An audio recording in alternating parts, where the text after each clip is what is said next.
Welcome, and congratulations on making one of the wisest investments of your life. By experiencing this Silva Method Life Accelerator training, you learn as millions before you have learned the secret of how the greatest geniuses and achievers of all time have used their minds. When you learn and practice the exercises and techniques presented in this training, you will be able to improve every area of your life. Hi, I'm Laura Silva Quesada, and I will guide you in learning how to use tools and techniques that will enhance your imagination, creativity, intuition, and problem-solving ability, empowering you to become a fully functioning human, integrating both the intuitive and the rational sides of your consciousness, allowing you to manifest more of what you desire in your living experience. These claims may be a bit much for most, but not for you. By experiencing this training, you're joining others throughout the world who have taken advantage of this unique program and are now living happier, healthier, more fulfilling lives. The Silva Method is a world's leader in teaching practical applications of powerful mind exercises and techniques. We've been around for a long time because people still have the same problems. People come up to us day in and day out with problems of health, or I can't pay my bills, or I'm having problems with my husband, wife, or significant other. My kids won't listen to me. I can't lose weight. I'm having trouble getting over my health challenge. And no matter where we go in 131 countries that we are in and in 31 languages, the problems are the same. What you are going to learn is to use more of your mind in a special way that will allow you to accelerate the process of getting from where you are now to where you want to be. This is why we say this is a life accelerator course. The Silva Method has grown rapidly worldwide with outstanding success because it is the first method known to be effective in helping people to manage their minds and to develop a more focused, creative, and innovative way of thinking. The discovery of this applied science of orienting or directing the mind, known as psychoreentology, was developed by my father, Jose Silva. It has led millions to take greater control of their lives by guiding their minds to greater achievements than previously believed.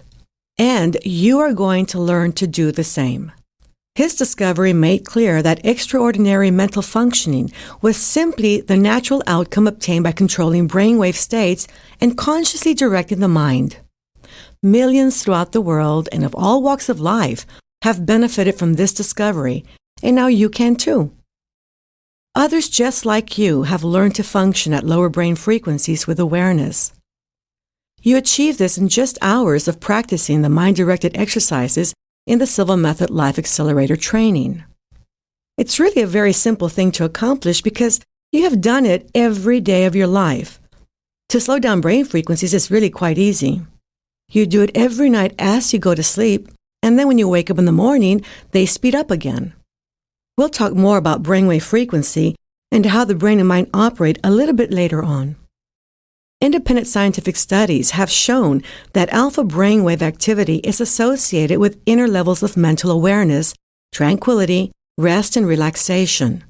This alpha wave activity is also associated with inspiration, creativity, accelerated healing, concentration, learning, and your psychic abilities.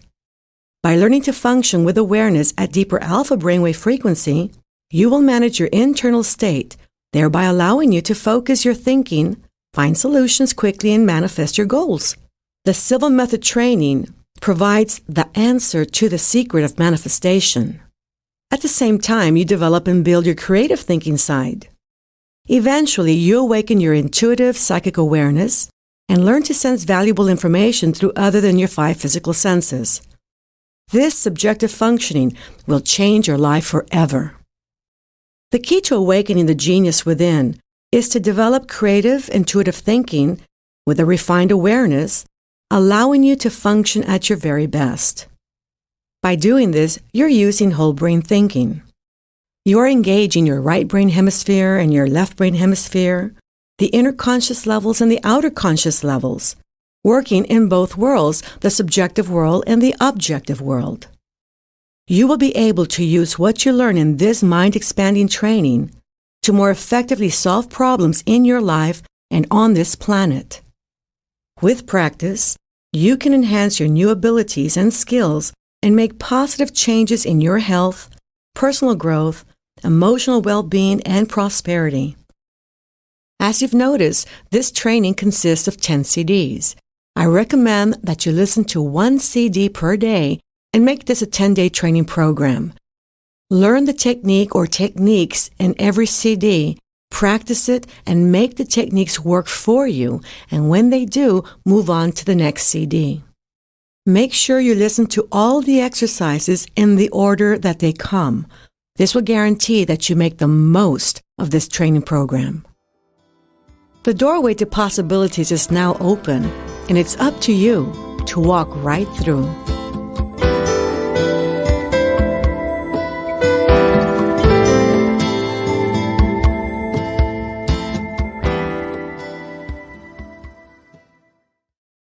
Before we continue, I want to share with you my goals in delivering this program. My goal is for you to hear exactly what you need to hear in order to change your life today, to make positive changes in every area of your life that you choose to change. The tools and techniques and the concepts in this training are really life-changing when you apply them. They're not going to work for you just because you heard them. You really do need to apply them. But in order to apply them, you need to understand them. That's my job. My job is to explain to you these tools and techniques and these concepts in a way that you can understand them so clearly that you'll apply them today and start making changes for the better in your life today. Changes that I know you can achieve. I know that you can create a life of your own design. I know for a fact that you can have everything you want and better than that. I know that. I've gone through it. I've experienced it. Just because I happen to be the daughter of Jose Silva and I'm here today living a wonderful, successful life. And I truly do have it all. I have a wonderful family, great children, a wonderful husband, a great life. And because I live that life today doesn't mean it just came and fell in my lap. I learned to create this life. I learned to think, believe, and behave in the right way to make the right things come towards me, to attract the very things I wanted to attract into my life. It was my birthright, as it is your birthright, to have it all. And my promise to you is to give you the tools and techniques that can help you get from where you are today to where you want to be. So I want to ask you right now, what do you want to accomplish with this training? You can have whatever you desire to have. You can do whatever you want to do and be whatever you want to be. However, first, you must set clearly defined goals. Your goals create your map of life. It will help you to get from where you are to where you want to be faster and easier. This is a great time for you to take a few moments to think of some short-term goals, medium-term goals, and long-term goals. This will not only get the ball rolling, but will help you direct your energy towards those things that you want to manifest. Oh yeah, and make sure you write them down. Writing your goals down guarantees their manifestation. It's a sort of contract you make with yourself and the universe from where all things come. You stick to your end of the bargain by congruently pursuing your outcomes with the techniques you're about to learn, and the universe will comply by giving you what you want, or better than that. Something else that I want you to keep in mind is that there's going to be a lot of information that you're going to be hearing. Some of this information you're going to buy into right away. It's going to sound good to you, it's going to make a lot of sense, and it sounds like a real practical way of making changes. Other information that you'll be hearing during this training may be harder to swallow. You may need to reconsider or think about it a bit more. You may be hesitant to accept it fully and completely or unconditionally. Well, that information I will ask you to consider putting on a sort of mental shelf that says, awaiting further information. Just put it there for a while until you understand it better or have use for it. At that time, just bring it down and use it. You may not need to apply everything you hear. Like I said, there's so much information in the Silva training that you may not be ready or even need to use all of it. Just take what you can use, but do make changes starting today. A good attitude to have is to keep an open mind. Just listen, take in, accept what you want, and set aside what you don't want or can't use at the moment. My father used to always say, the mind works best when it operates like a parachute, and that's open. As you think and write your goals down, let me share a little bit about the history of the Silva Method. My father began to do his research in studying hypnosis or psychology, parapsychology, the information that basically led to the Silva Method way back in the early 40s. His original purpose was to find ways to help us, his children, improve our ability to concentrate and remember lessons in school. He believed that with those abilities developed, we would be able to learn more and make better grades in school and guarantee maybe a greater success in life. Little did he know that the original intention behind the research would lead to the creation of a program that would literally help millions of people change their lives for the better. From about 1944 to about maybe 1953 or so, my father worked with my older brothers and sisters. As I mentioned, there were 10 of us, and I was one of the younger ones. Number 8 to be exact. By the time I came into the picture, his research was pretty well underway.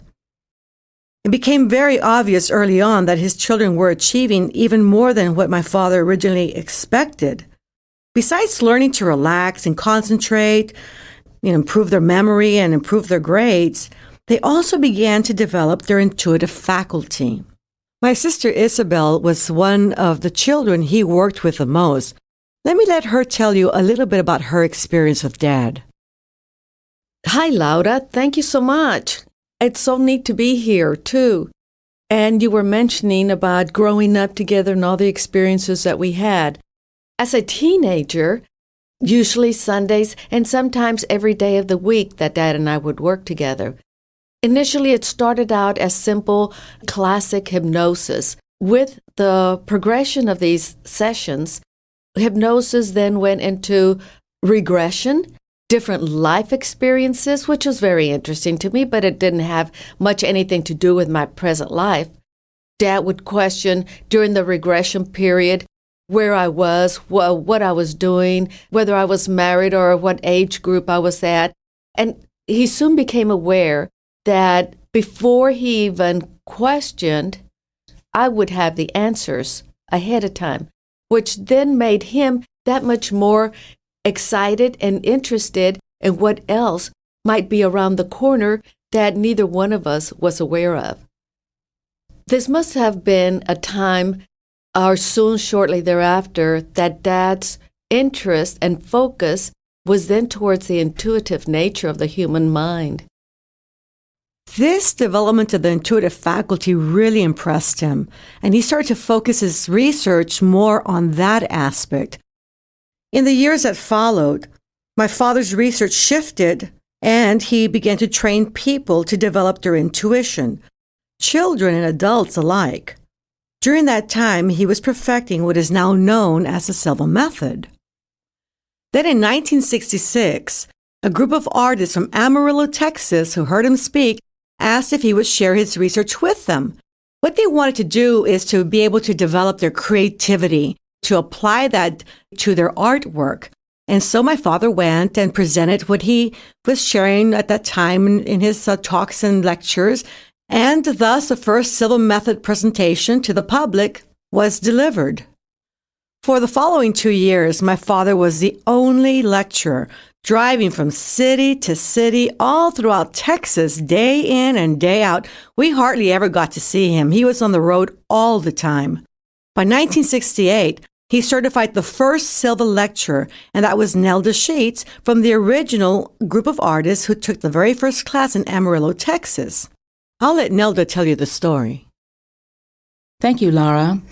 Looking back to October 1966, when Jose Silva of Laredo, Texas, first came to Amarillo to talk to students of art professor Dord Fitz, the thing that intrigued us so much was that he seemed to have a method for controlling the inner conscious levels. In our art class, we had been studying various ways to get into that deeper level with awareness, with controls. We had studied hypnosis. As a matter of fact, we spent a weekend with a hypnotist who guided us to deep levels, talked to us about the value of hypnosis. It was a great experience, relaxing, intriguing, and fun, but we did not learn specific formula techniques to take into our studios. Every artist of all kinds, whether they write poetry or write books or music or painting, knows that certain things can cause a block. Sometimes it's merely a blank sheet of paper or a blank canvas. We didn't learn from hypnosis how to take care of that or how to eliminate that. We also had a yoga teacher come to our class, and she taught us yoga meditation. And again, this was relaxing. Some of the stretches were fun, but we did not learn how to be a better artist. The difference between a skilled painter and the true artist is that the true artist is a clairvoyant. The clairvoyant has a vision and then puts it on canvas or on paper or in the dance or whatever form of art. But first there's the vision, that it was really important for us to develop our clairvoyancy. When we heard that Jose Silva had a method for controlling this level, we were intrigued. That's what we were looking for. We had even studied Dr. Carl Jung's books because he talks about creativity coming from the inner conscious levels. And so when we heard Jose Silva talk in 1966 at our meeting, well, it was exactly what we had been looking for. Techniques, and it was pragmatic because it offered us the how-tos, the method. And so that's why I took the Silva Method, to become that true artist. And one of the things that we learned to do in the Silva Method is, at level, expand our imagination, expand our visualization into the spirit of the flower, the spirit of the landscape, the spirit of the person if we're painting a portrait. In other words, we were learning to go within our subject in order to paint more into our painting. That's what Van Gogh did. He painted more because he was able to visualize the spirit of the trees and the spirit of the landscape. It's there in his paintings. And that's what we wanted to do, is become better artists, and that's what I particularly wanted to do. In the very first class that Mr. Silva presented to us, we learned that we were learning so much more than how to be better artists. We were learning the art of living. Then in 1969, other lecturers, one in particular being Harry McKnight, joined him, and the Silva Method began to spread. Harry McKnight was very instrumental in documenting all that my father was saying or lecturing on, because my dad used to go out and just lecture to the public without any notes. Everything just came from the top of his head, and he knew his material so well that he never documented it. He never wrote anything. So Harry McKnight has been very well known to be the person who put everything down on paper and be able to create a course and a manual and training materials for lecturers who followed. The Silva Method was first taught throughout the United States, then to other countries. In the years since, it has spread to scores of countries and has been translated into dozens of languages as diverse as Spanish and Mandarin, French, Korean, Italian, Japanese, Greek, Russian, Portuguese, and many, many others. Well, I guess by now you've had enough time to write down your goals. Now put them away in a safe place so that you can read them over in a few months. Make sure you remember where you put them.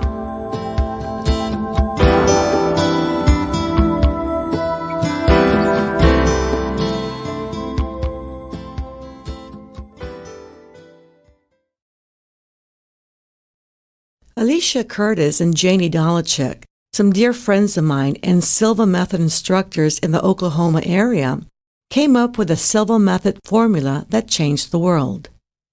The formula has 4 different steps. The first step is to manage stress effectively. The second is to think of what you want and only what you want, not to waste time on anything else. The third step is to go beyond your limiting beliefs. And the fourth is to use more of your brain and mind to be able to solve more problems and become more successful and live the kind of life that you choose or desire to live. Let's start with the first step, managing stress effectively. We all know that we experience stress day in and day out.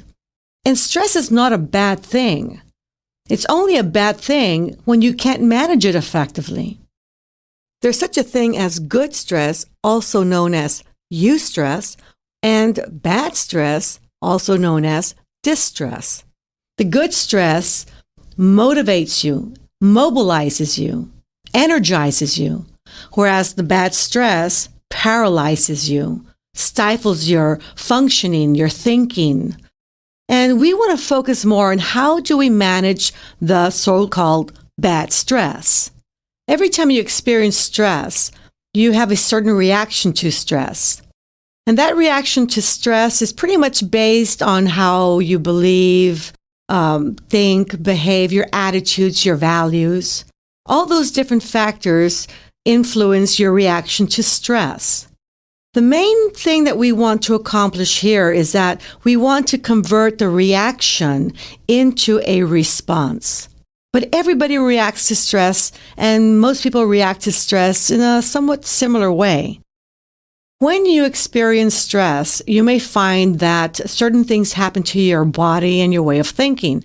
For example, your muscles tense up, your breathing might be a little bit more upper chest or shallow.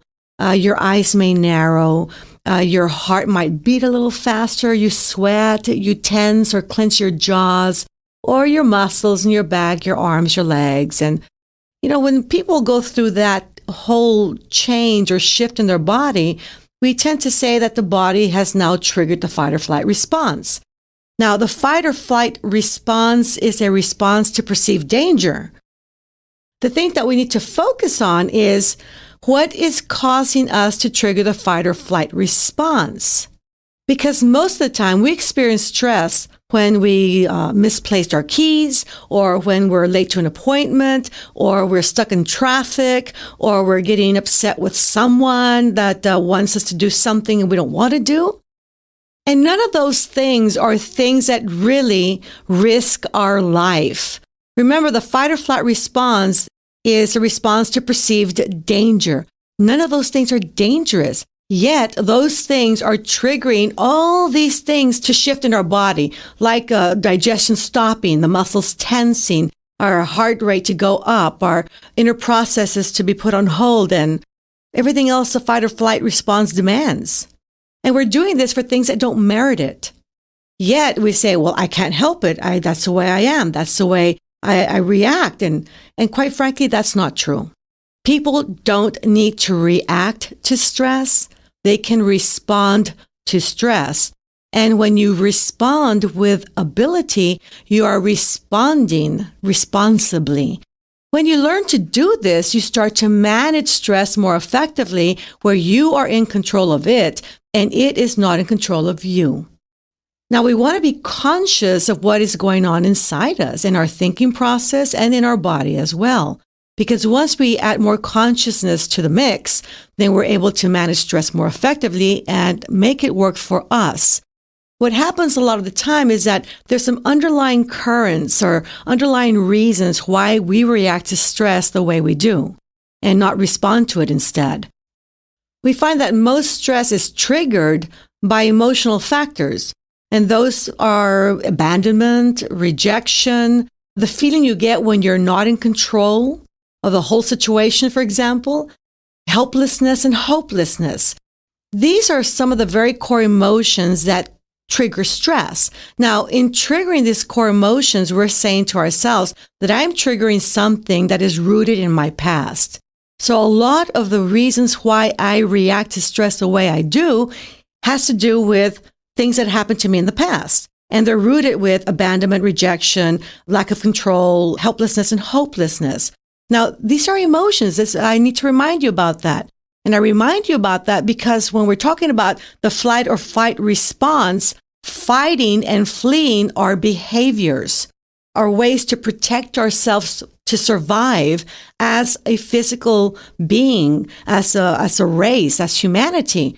Well, the fact is we have survived. We don't have to run or flee to protect ourselves or to protect our lives or not to be killed, in order to survive. We've done that already.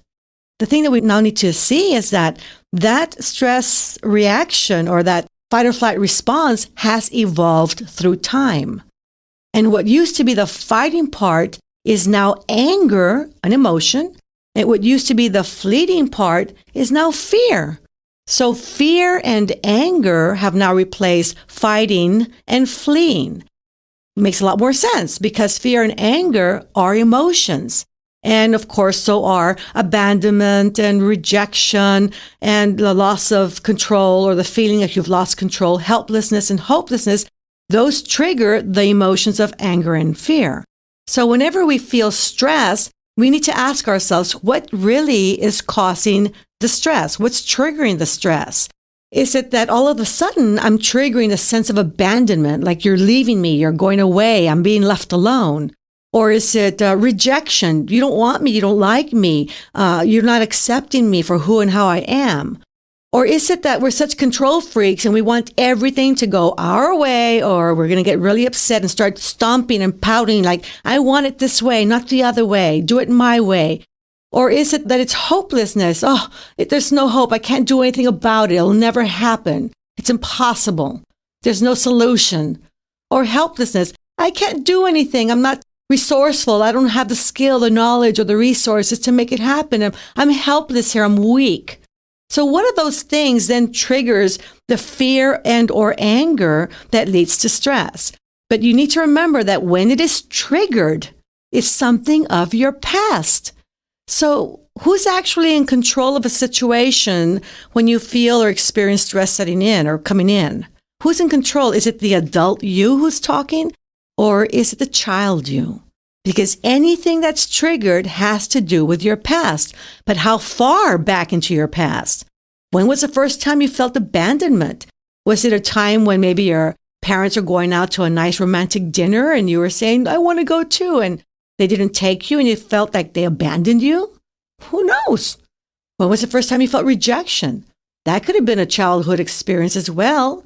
And who knows how far back into your childhood you began to feel rejection, and then it was reinforced throughout the years up till now.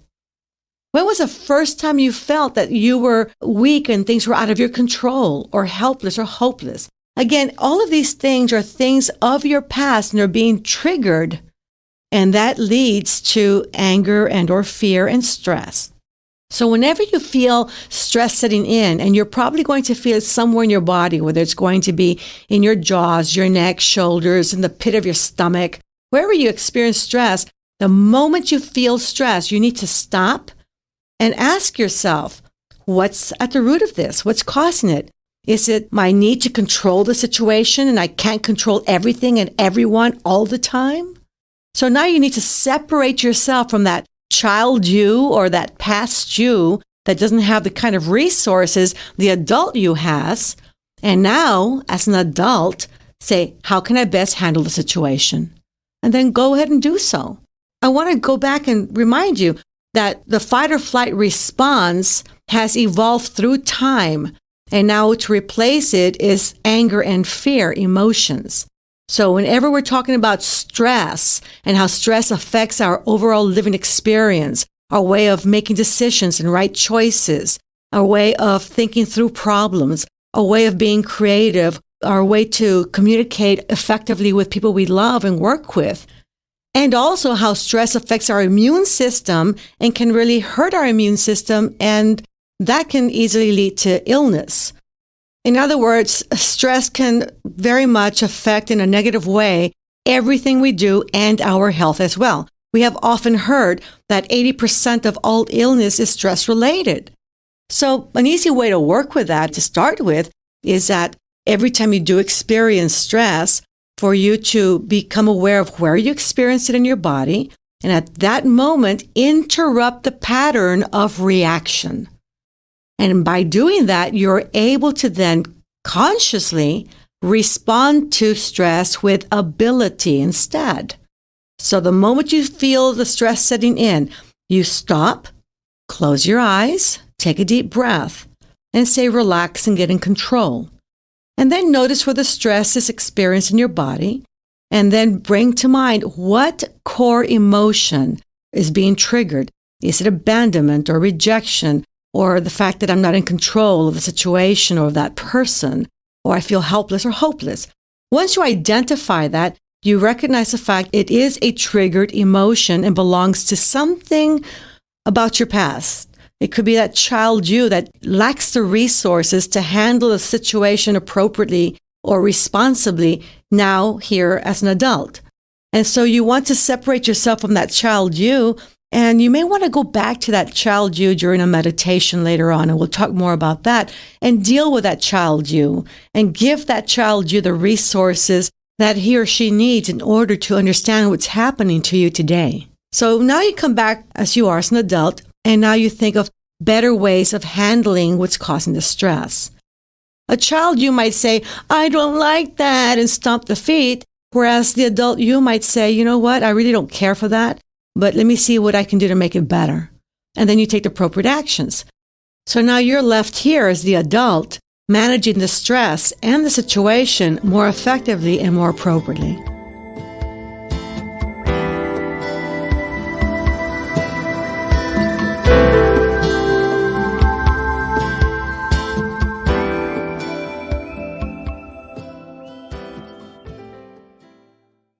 The second step is to think of what you want and only that.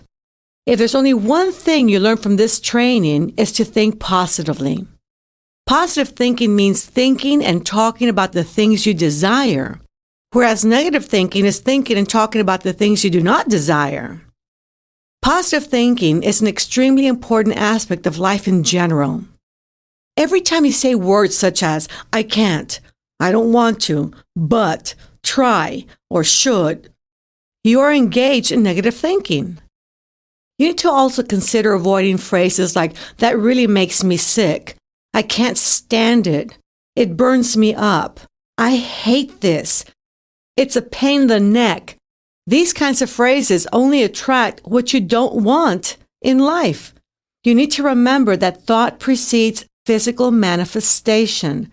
Now, I'm not saying that everything you say you will manifest, but when you start saying things and those things you say are charged up with emotion, like, I can't stand this, I hate it, it burns me up, then the likelihood of you manifesting that is more probable. Now, again, when we get stuck on thinking a certain way, it's almost like a bad habit. A lot of people who say, I can't stand this, will say, I can't stand this a lot. Or some people will say, it makes my heart skip a beat, or it breaks my heart. You find that those people tend to say, it breaks my heart a lot. Now, the more you repeat the phrase, the stronger that programming becomes. When you say something to yourself over and over and over and over again, whether it's positive or negative, it becomes a sort of affirmation. Now, the affirmation is going to work because it's repeated over and over and over and over again. When you do that kind of repetition, the chances are that you're programming your biological computer with information, and that information is going to take root and it's going to express itself. A lot of times people who do say, oh, that gives me a pain in the neck, suffer from neck pain. Or people who say, that breaks my heart, have bad heart conditions. Or people who say, that burns me up, tend to have heartburn. Or I can't stand this, tend to have problem with their feet standing, or they fall, they break a leg. Now, it doesn't happen like that all the time, but I want you to consider thinking of people that you know that use these phrases on a frequent basis and how their lives are. Because there's a direct correlation as to what you say and how you live. Thought precedes physical manifestation. You are wasting your time and energy by thinking thoughts that are only going to attract what you do not want in life. So stop it. Stop it and start thinking of what you want instead. People often say, wait a minute, I'm a very positive thinker. I don't want to be sick. I don't want to be miserable. I don't want my marriage to fall apart. I don't want to be poor. You see how positive I am? But guess what? The very moment you start saying, I don't want to be sick, that's what you're thinking about. You're thinking about being sick. Let me ask you to do something. Do not think of a pink elephant. There you go. You're doing it. You're thinking of a pink elephant. Not only that, you're picturing a pink elephant. You're picturing a pink elephant in this mental movie screen of your mind. That movie screen is the same movie screen the universe is watching. You and the universe are watching the same movie. If you say, I don't want to be sick, and you're projecting images of you being sick, guess what you're going to get? You're communicating not only with yourself, with your body, with your brain, with your mind, and the universe, I want to be sick. So if you tell the universe instead, I want to be healthy, I want to be strong, well, guess what? In a matter of time, you're going to be healthy and strong. If you tell the universe, I want my marriage to work, I want to have supportive relationships, loving relationships, well, guess what? You're not only telling your body, brain, and mind, but the universe that you want these things, and the universe will comply. The same thing applies to abundance. The same thing applies to happiness. Whatever you want to attract into your life, you need to think and say and picture in order for it to manifest in your living experience. A lot of times people will ask, well, what am I supposed to say when people ask me, how are you? Just say better and better. You don't have to tell them the truth. You don't have to tell people, oh gosh, I just had a horrible thing happen. I can't pay my bills. My husband walked out on me. My kids don't pay attention. Why are you telling them what's going on in your life? They're not your doctors. They're not your spiritual healers. They're not your bank officers. They're not going to give you the money.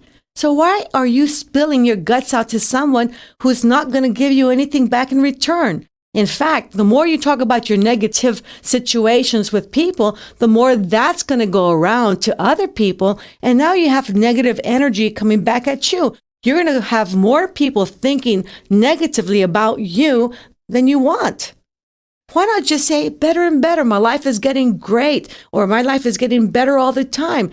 And the people you tell that to will then go on and talk to other people and say, hey, guess what? I just saw so-and-so the other day.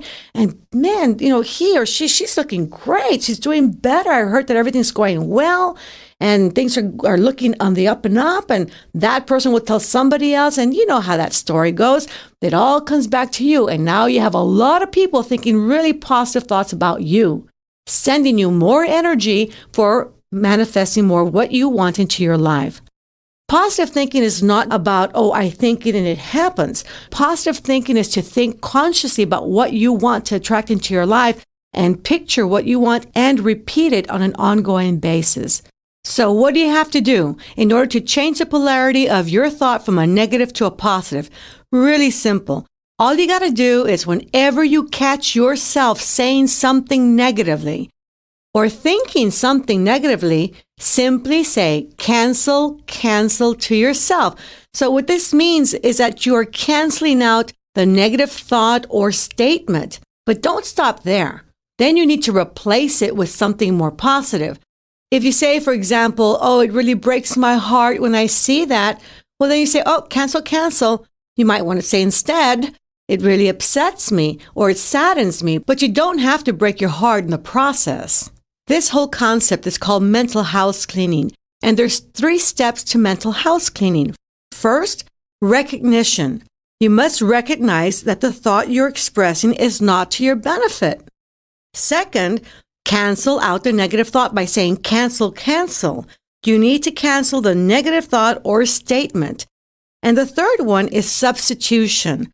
You need to substitute the negative thought with an alternate thought or statement that is in line with what you want instead. You've probably heard me mention before that in order to make positive changes in your life, you need to change how you think, believe, and behave. You've now learned how to change how you think. Now you can open the door for positive manifestations.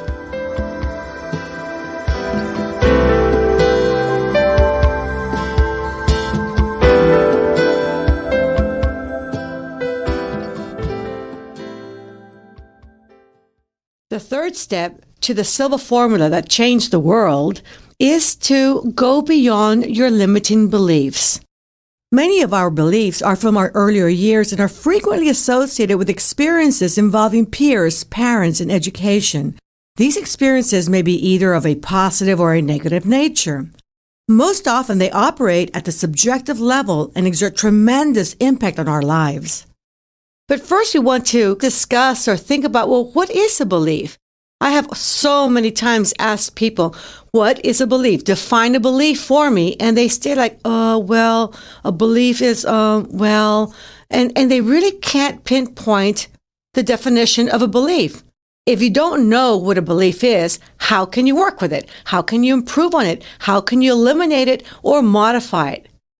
Simply stated, a belief is a statement you make to yourself about something you hold to be true, and it guides your living experience.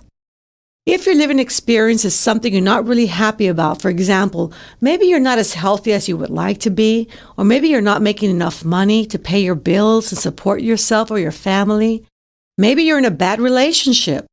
Whatever the situation is with you, however you're living your life, is due to how you believe. A lot of how your life is unfolding before you has to do with the beliefs you hold to be true. Some of these beliefs are so easy to change. All you need to do is change the statement.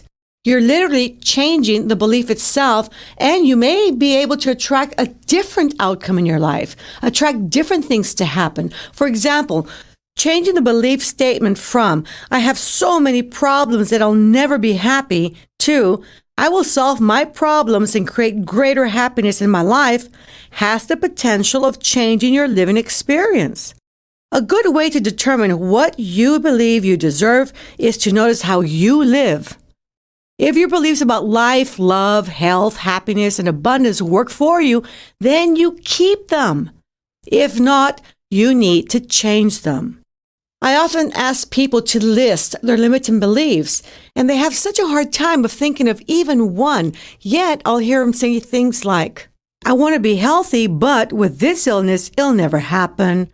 Or they'll say, I wish I could make more money, but with my education, that's impossible. Or they'll say, I would love to find the perfect partner, but all the good ones are taken. Or, I really do want to be happier, but my past gets in the way. Anytime that you use the word but, you're exposing a limiting belief. Or I'll ask them, why aren't you as happy as you would like to be? And they'll say, oh, God, you don't know my husband or my wife or my boss. I mean, it's really awful. Well, you know what? That's a limiting belief. Anytime you say, yes, but, you are really exposing a limiting belief. Not only that, but you're also pointing that finger of blame. You're saying, yeah, it's because of this and that and the other and him and her or whatever, without realizing you have 3 fingers pointing right back at you. It's all about you and how you think and believe. If you don't like your living experience, you'll need to change your beliefs. Change them to attract more of what you want into your life.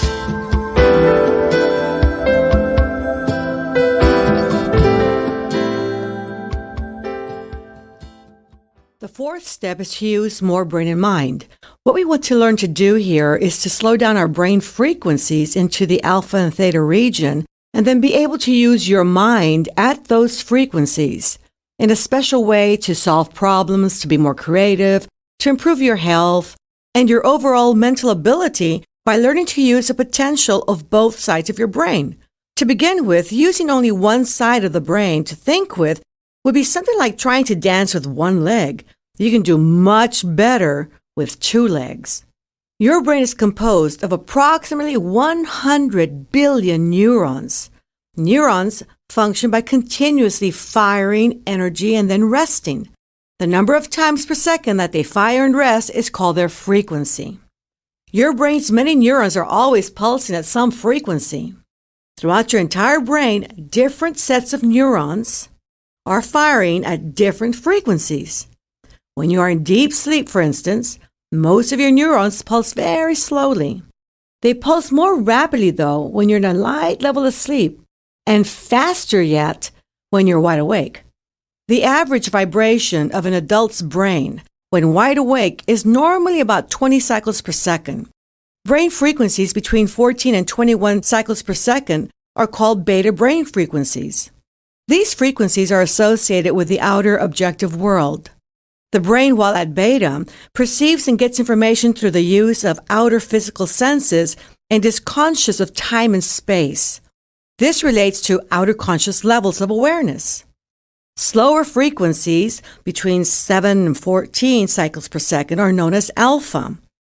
These alpha frequencies are associated with creativity and imagination, with intuition, daydreaming.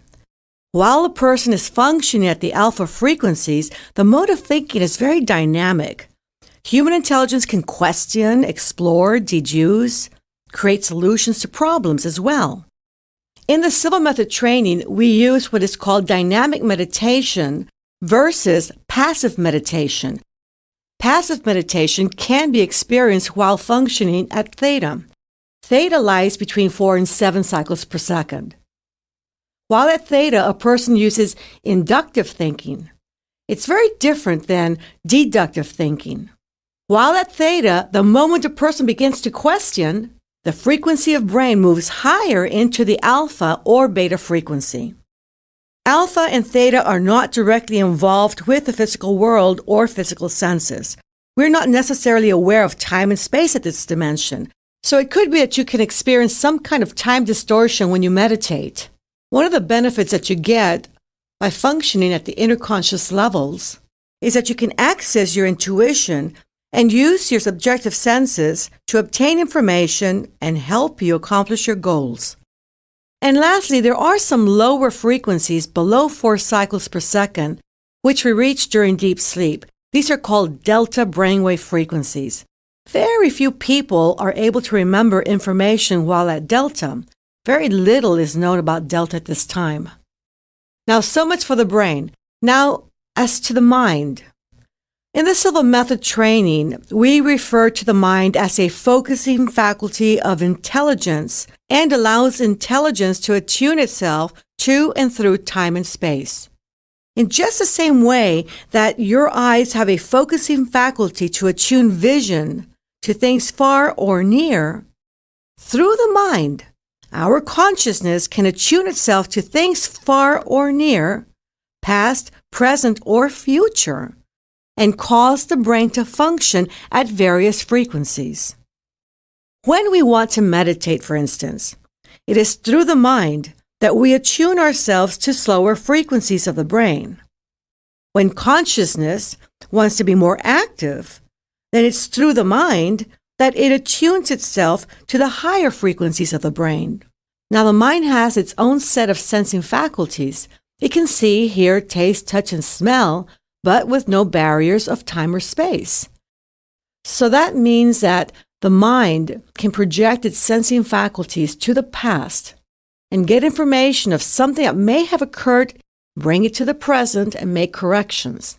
And it also means that the mind can project its senses into the future and create in the future a mold or a model of what you want to manifest, so that then, through time, you can fill in that mold and manifest that future that you desire. Along the way, you'll notice that you'll be using your visual abilities. You're going to visualize certain things or imagine certain things, and those are two very different aspects of imagery. Visualization is to recall something that you have already seen or experienced, whereas imagination is to create something for the very first time, so that when you project your mental senses into the past, you're actually visualizing or recalling your past experiences. When you are projecting your sensing faculties into the future, then you are imagining or creating what you want for yourself in the future. You can also project your mental senses into the microcosm. That means that you can project your mental senses into the subatomic level or the atomic level or the molecular level or tissue level, organ level. And by doing so, you can potentially use your imagination to help yourself heal whenever you're having health challenges. And don't stop there. With your imagination, you can project your mental senses out as far out as you want into the macrocosm. And the most important realization to gain from that is that you can, with your mental senses, go anywhere you need to go, past, present, or future, or through dimensions to get any kind of information that you need to get to apply it to solving problems. Because the more problems you solve, the more successful you're going to be. And success breeds success. From the microcosm to the macrocosm, human consciousness is always in search for information, and it has the capacity to find it. As you can see, the brain and mind work together, and by doing so, you can awaken the genius within. The greater access you have to more of your brain means the greater access you have to the spiritual dimension. The best way to access a spiritual dimension, or also known the subjective dimension, or that world within, is through meditation. We're going to experience a short meditation in a few moments, but first let me tell you a little bit about its structure. Every meditation, no matter what system you use or what method you use, has 4 basic components. One is the entry, the second is deepening, the third is programming, and the fourth is the exit. Now, the entry can be done in many, many ways. For example, you can simply close your eyes, take a deep breath, and relax. In the exercise, we're actually going to take 3 deep breaths. The first breath is to relax the body. From head to toes, imagine a wave of relaxation flowing slowly downward and feel your body relaxing along the way. The second breath is to relax your mind. What you want to do there is just simply think of tranquil and passive thoughts, and I'll guide you along the way. The third breath is to allow you just to kind of settle into your meditation. The second component is deepening. Deepening means just going deeper within. And deeper does not refer to brain frequency. Instead, we say lower. In fact, when you practice and reach a deeper level of mind, you have a heightened sense of awareness. There's no physical measurement of any kind to indicate that you are going into deeper levels of mind. The mind, remember, is not physical. Your mind does not emit any kind of measurable physical energy. It's your brain that transmits a physical energy and can be measured with an electroencephalograph. But that's not the mind. Since your mind is intangible and a sensory function of intelligence, there's no physical energy associated with it. In the exercise, we're going to deepen by doing a 10-to-1 countdown. And then after that, we're going to deepen some more by allowing you to project your mental senses to an ideal place of relaxation. Now, that could be your bed at home or a favorite couch or sofa. Anywhere you feel that you can relax physically is an ideal place to project to during the meditation. The third component of a meditation is programming. That's when you repeat affirmations to yourself, or you apply a technique that is meant to achieve a certain outcome. You can also set your goals there or send energy to your goals, or you can also use your imagination for healing yourself or others. During the exercise, I am going to program certain positive phrases, and one of them is called the genius statement. It goes like this: The difference between genius mentality and lay mentality is that geniuses use more of their mind and use them in a special manner. You are now learning to use more of your mind and to use it in a special manner. Other statements are called beneficial statements, and you're going to repeat these statements mentally after me. I will give you plenty of time to repeat them. They go like this. My increasing mental faculties are for serving humanity better. Every day, in every way, I am getting better, better, and better. Positive thoughts bring me benefits and advantages I desire.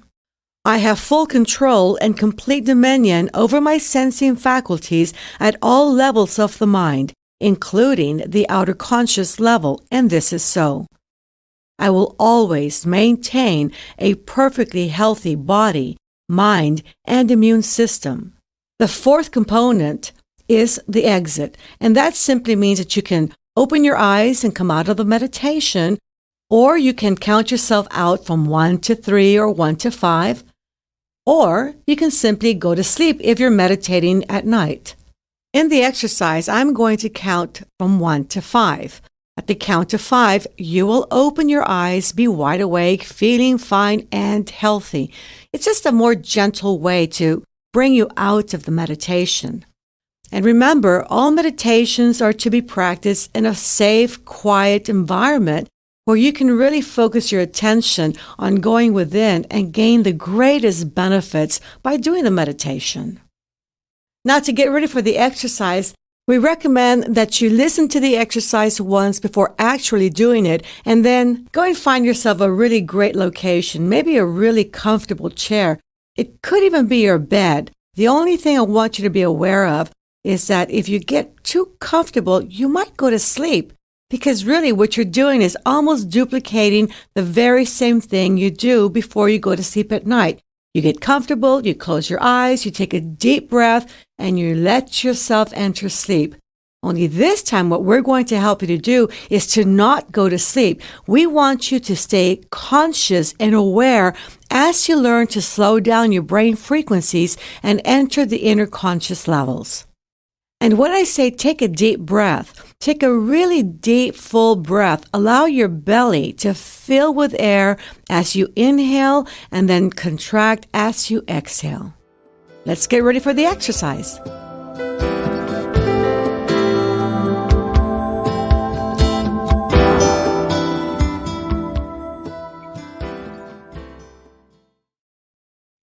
Find a comfortable position. Close your eyes. Take a deep breath. And while exhaling, relax your body completely from head to toes.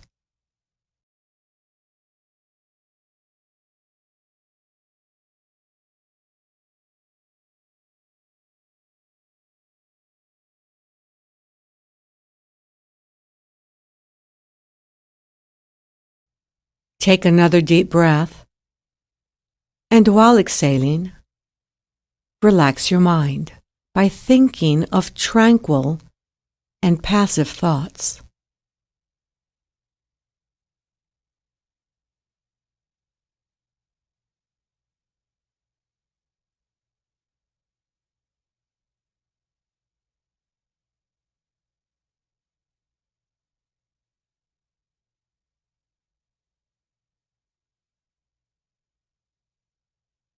Take another deep breath, and while exhaling, feel how relaxed you are.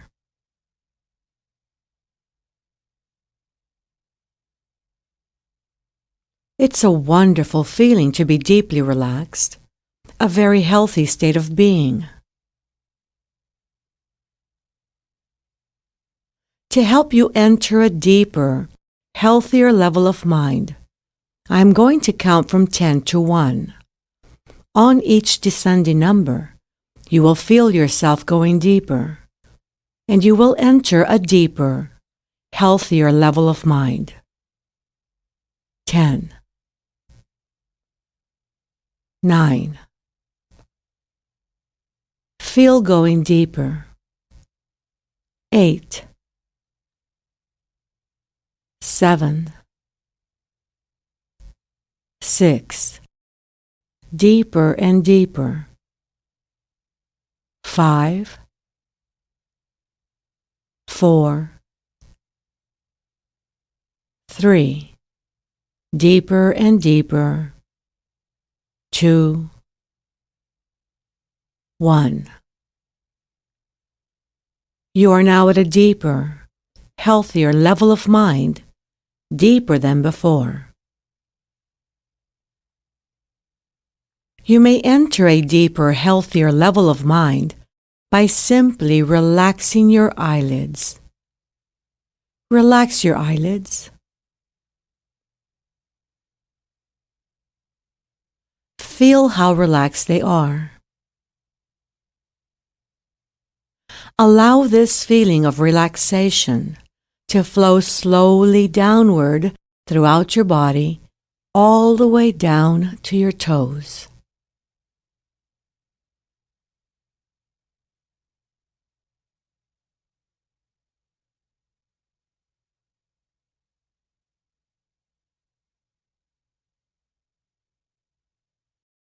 It's a wonderful feeling to be deeply relaxed, a very healthy state of being. To help you enter a deeper, healthier level of mind, I'm going to count from 1 to 3. And at the count of 3, I will cause a sound with my fingers. At that time, you will project yourself mentally to your ideal place of relaxation. When you hear my voice again, 1 hour of time will have elapsed at this level of mind. My voice will not startle you. You will take a deep breath, relax, and go deeper. 1, 2, 3. Project yourself mentally to your ideal place of relaxation until you hear my voice again. Relax.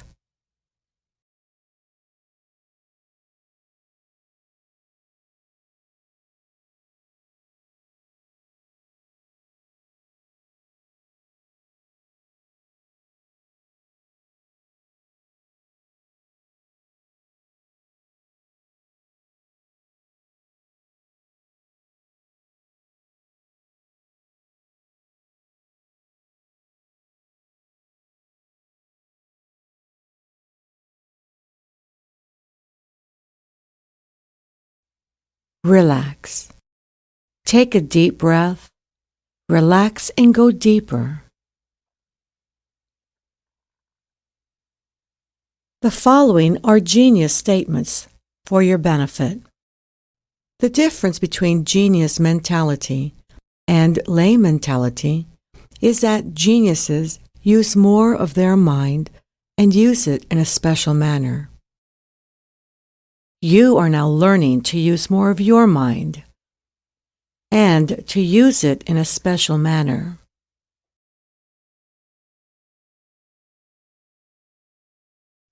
The following beneficial statements are for your benefit. Repeat these statements mentally after me. My increasing mental faculties are for serving humanity better.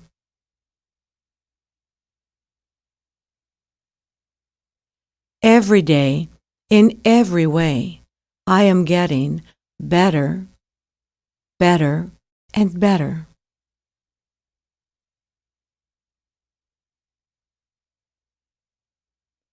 Positive thoughts bring me benefits and advantages I desire.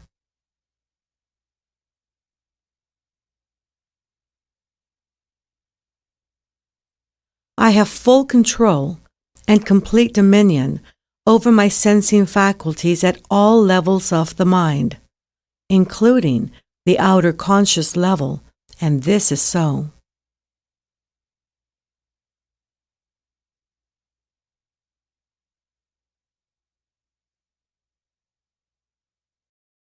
I will always maintain a perfectly healthy body, mind, and immune system.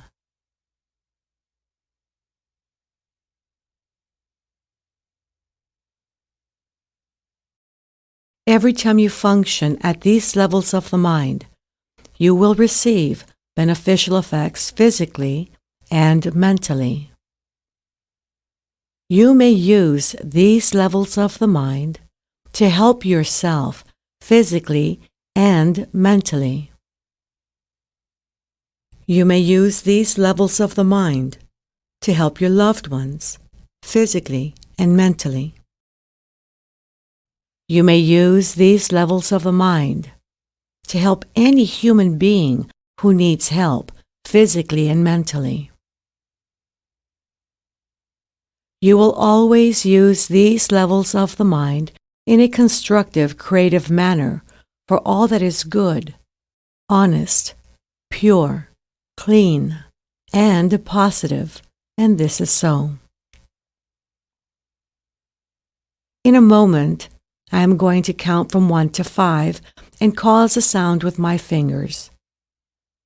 At that moment, you will open your eyes, be wide awake, feeling fine and in perfect health, feeling better than before, feeling the way you feel when you have slept the right amount of revitalizing, refreshing, relaxing, healthy sleep.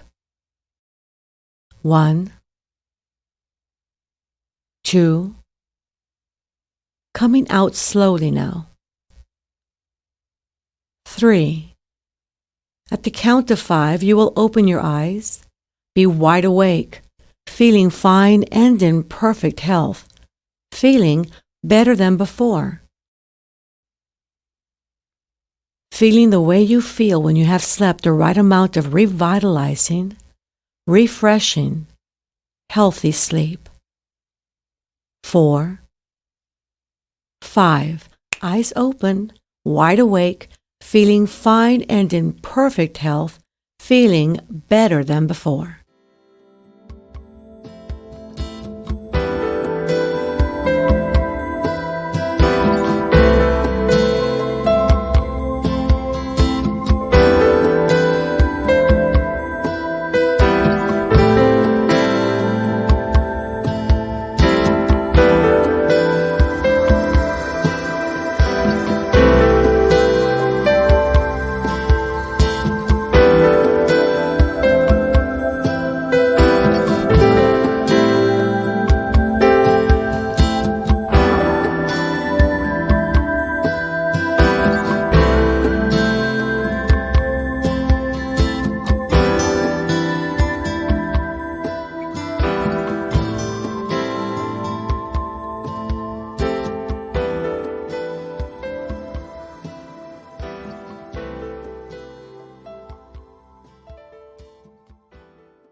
When we think about a human being, I think it's pretty safe to say that most of us agree that there's 4 basic parts that constitute the whole makeup of who we are.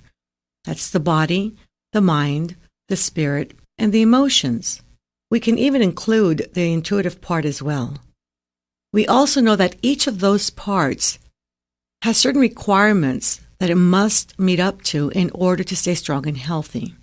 For example, the physical part needs to have proper nutrition, rest, exercise, air, sun, and contact with others, just to name a few. The mental part needs to have challenges and stimulation. It utilizes visualization and imagination. And the quality of thoughts, in order for the mental part to stay strong and healthy, need to be positive. And in order to connect with that mental part, one needs to meditate. The spiritual part also has its own requirements, such as connecting with higher intelligence or with God, the universe, however you want to look at that wonderful higher power, or to be of service to others, to lend out a helping hand, to feel its connection to all other things that exist on this planet, to be able to love and be inspired by art, music, nature. And the one way we can really connect with that spiritual part of us is through prayer. The emotional part also has its requirements to stay strong and healthy. And one of those is to be able to express your feelings, to be able to forgive, to be accepted by others, to feel that acceptance, to accept yourself. And the emotional part is easiest to connect with when you internalize. And although it may come by many names, the physical part requires rest, the mental part requires meditation, the spiritual part requires prayer, and the emotional part requires some sort of internalization. They all represent the same function of going within. You can call it whatever you want, going to alpha, going to your level, centering yourself, or meditation. They all require you to do certain things that lead to the same outcome, which is close your eyes, take a deep breath, and go within. It's as if through meditation we can strengthen the connection of the spirit, mind, body, and emotions, and enhance intuition. It is through meditation that we are able to maintain each of our parts strong and healthy.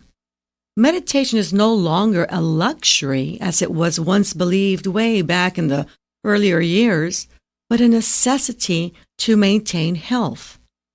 Now, a lot of people say, I don't have time to meditate. It takes way too long. Well, not anymore. With the Silva Method training, you don't need to take an hour to go within and get benefits. That could have been the case way back when people only practiced passive meditation. They would get into a meditative state and go as deep as they could go into theta and stay there as long as they could without going to sleep. Now that could take a long time, and the benefits are a little different when practicing passive meditation versus dynamic meditation. With the Silva Method training, even 5 minutes is good. We also say if you have 10 minutes, that's even better. And 15 minutes a day is excellent. We also emphasize that once a day is good, twice a day is very good, and 3 times a day is excellent. But if you have a health challenge, it's best to practice 3 times a day, 15 minutes every time. See, you don't have to go into this long, drawn-out meditation, although you can if you want to. You will get benefits by going into alpha for even just 5 minutes a day. As long as you include meditation into your everyday living experience, you will receive benefits.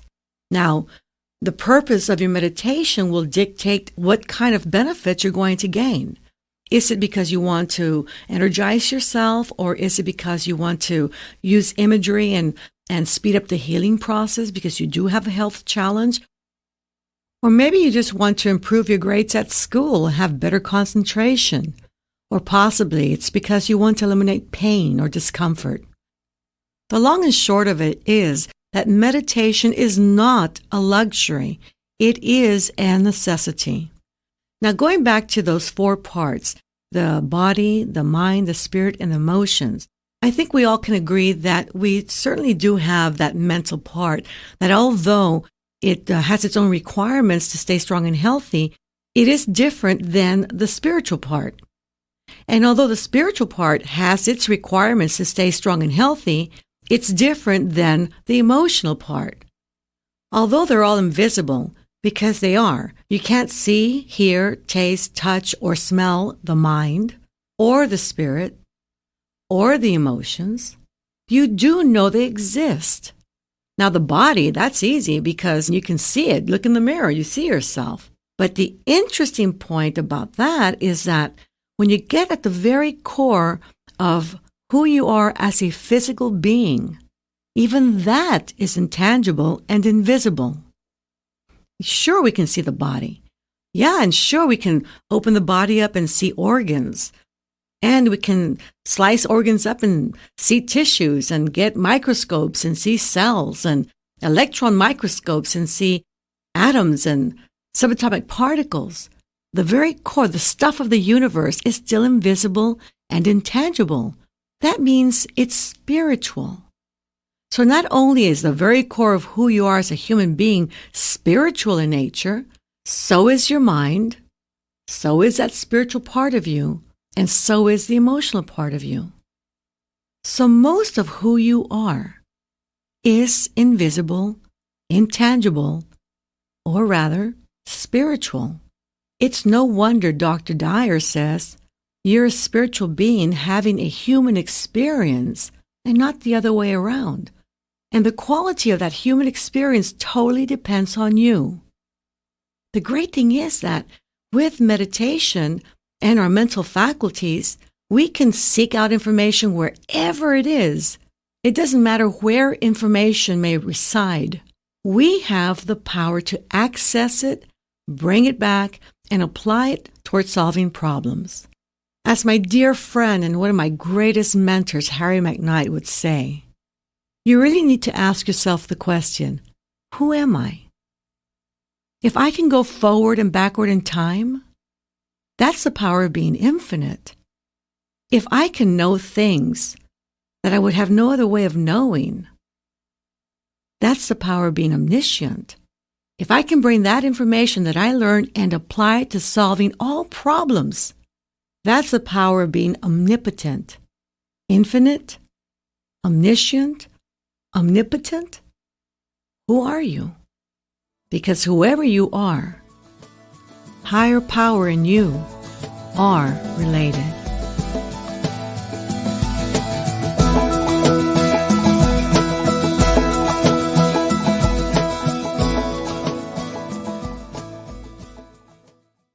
We've all had what seem to be spiritual experiences or intuitive experiences because that's who we are. We are spiritual in nature. And it's important for us to be able to access that inner self easily and at will. We want to be able to go within and touch base with our spiritual nature. When we do that, we find that we have a tendency to be more connected with everything else that exists on this planet, with other people, other inhabitants, whether inanimate or animate. We just have a certain way of connecting with them because we do connect at some point. We all have subatomic particles. We all have atoms.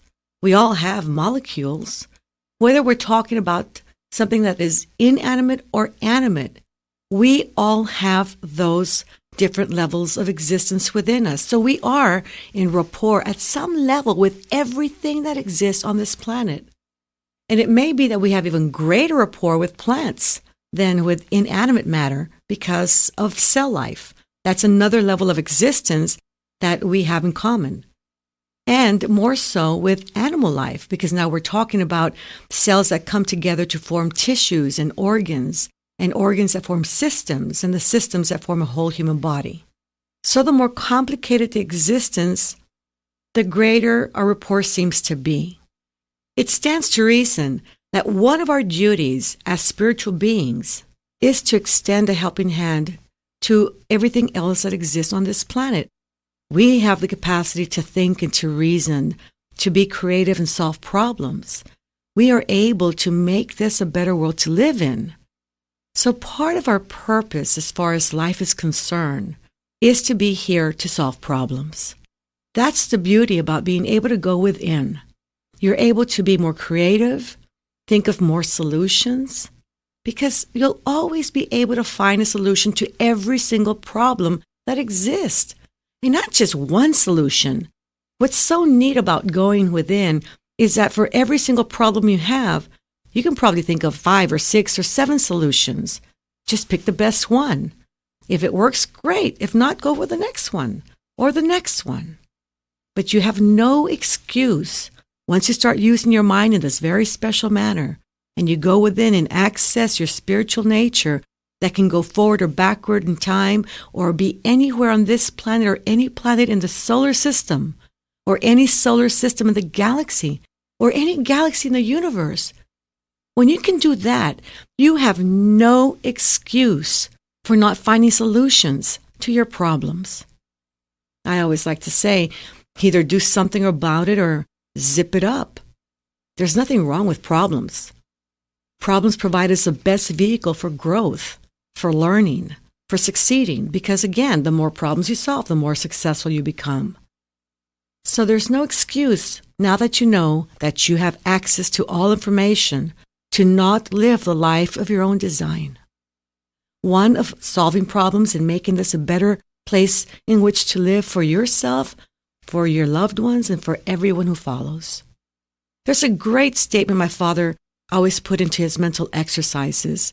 At the end, right before coming out, he would say, "You will consider the whole of humanity, depending on their ages, as fathers or mothers, brothers or sisters, sons or daughters.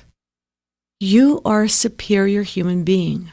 You have greater understanding, compassion, and patience with others."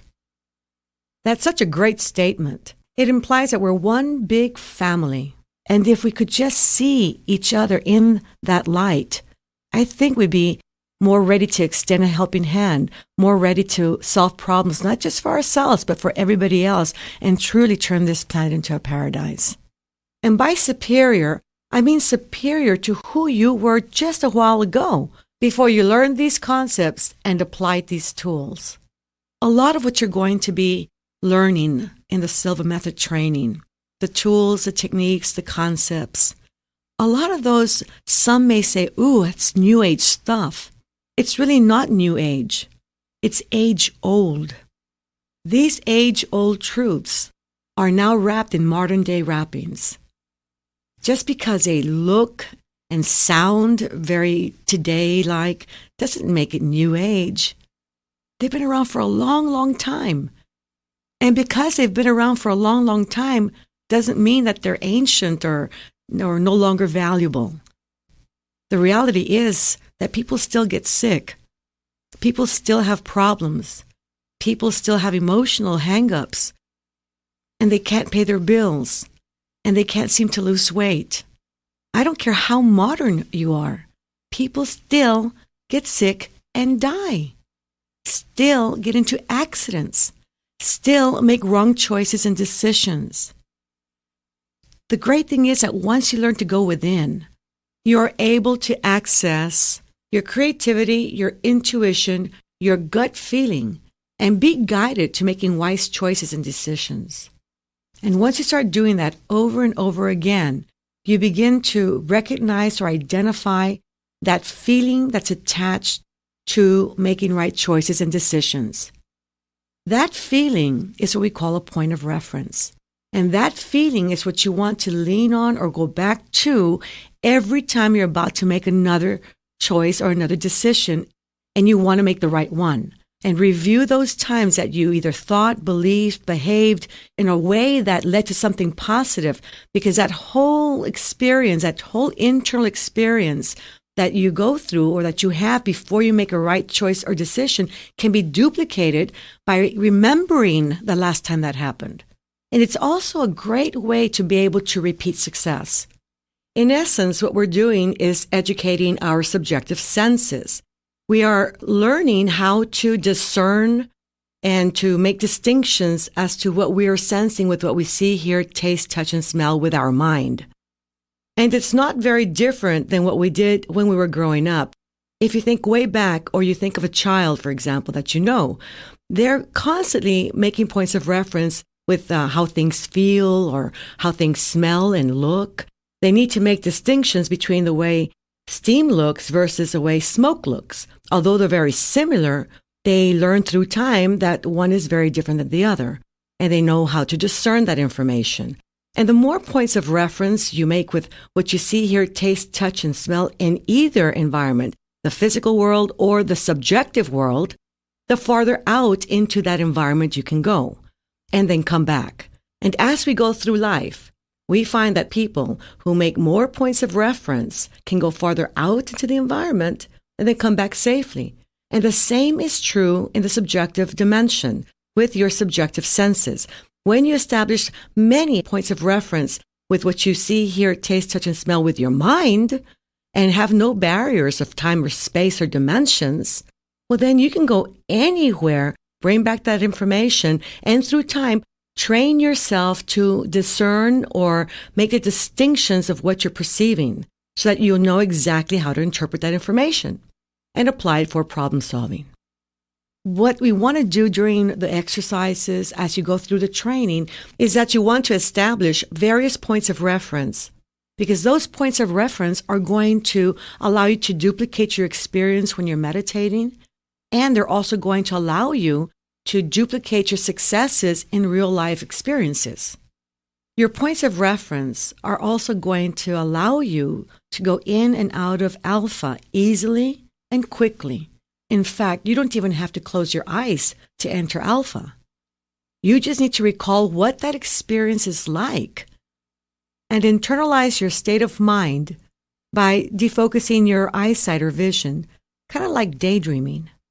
So during the exercise, what I want you to do is to concentrate on your experience of going within, of deepening, of whether you're feeling heavy or light, if you're directly engaged with the exercise or how your muscles feel, all these different things that go on is part of your personal experience. And it could be that someone next to you is having a totally different experience. That's okay. They can, as you can have your own. And everybody's points of reference are accurate for them. I may say, gee, when I go into a meditation, I feel so heavy and my head just drops and I just lose awareness. And I know I'm not asleep, but that's what I feel. Well, that's okay. Others might say, wow, I feel like I'm practically floating off my chair or bed. I feel very engaged. I listen to every word and my concentration is heightened. So when you go through the exercise, just take note of that. You want to recall those very same points of reference, and you're not only able to manage the experience, but you're also able to deepen the experience.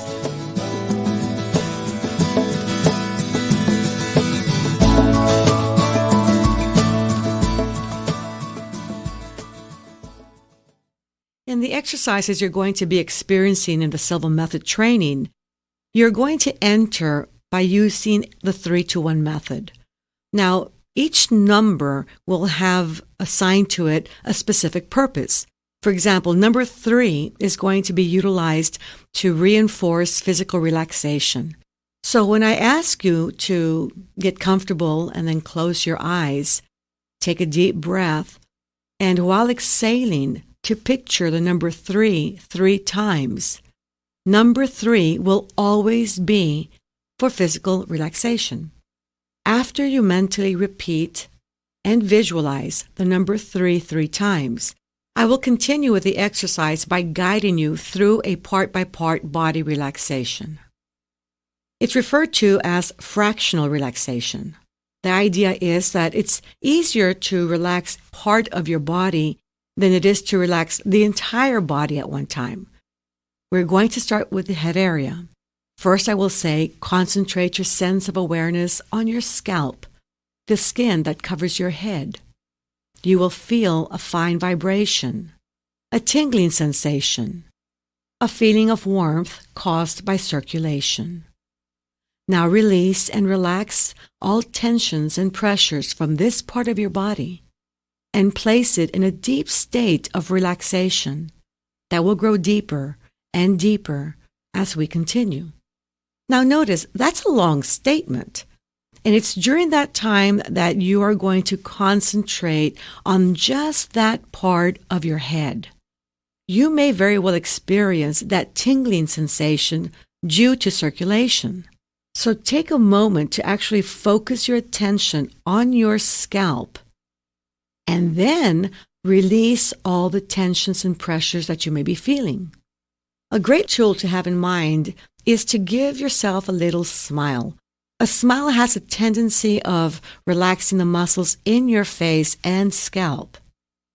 After directing your attention to your scalp, I will continue going a little bit lower, one part at a time. From your scalp, I will go to the forehead, and then to the skin covering your cheeks, and then your neck, and then your shoulders, arms, and hands.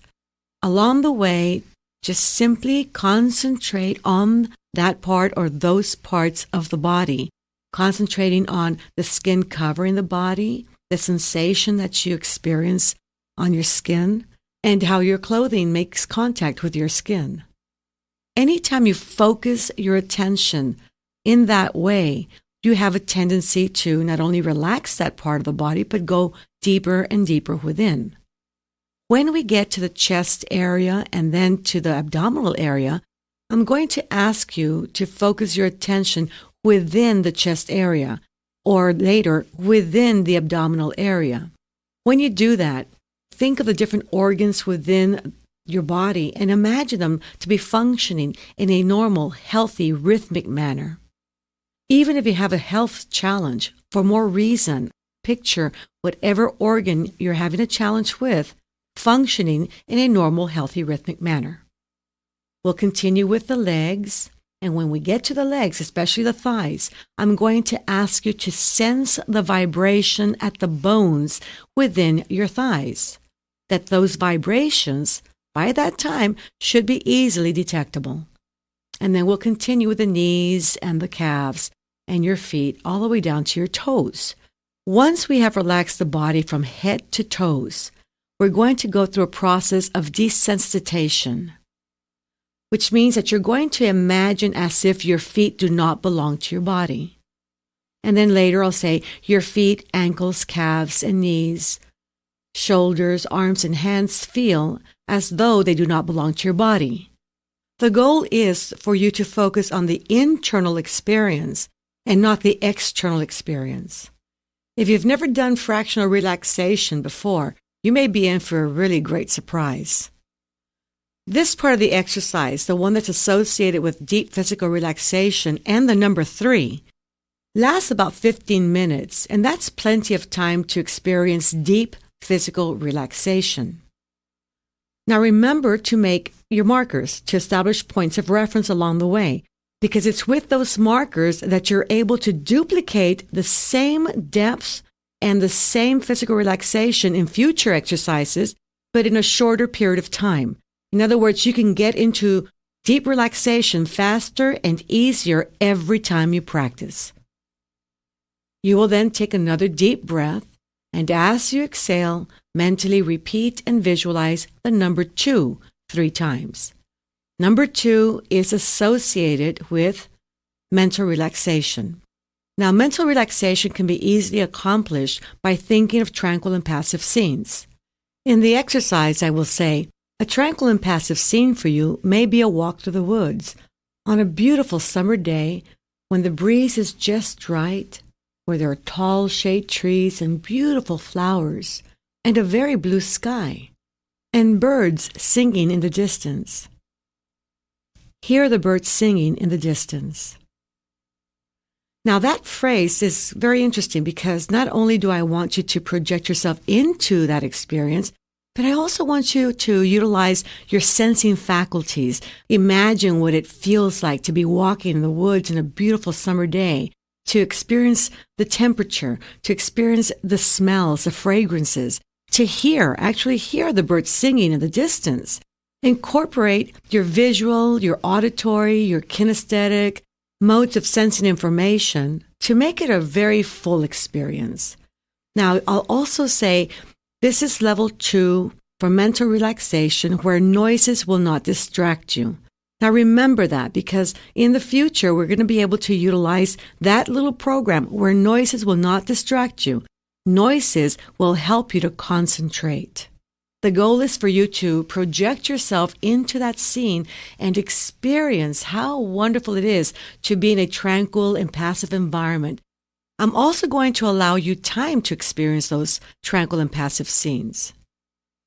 Later on during the exercise, you will be projecting yourself to your favorite place of relaxation. You've done that before. I'm going to be quiet for a few moments, about 30 seconds in real time, and you're going to just enjoy being in that place of relaxation. Now, you may notice some kind of time warp.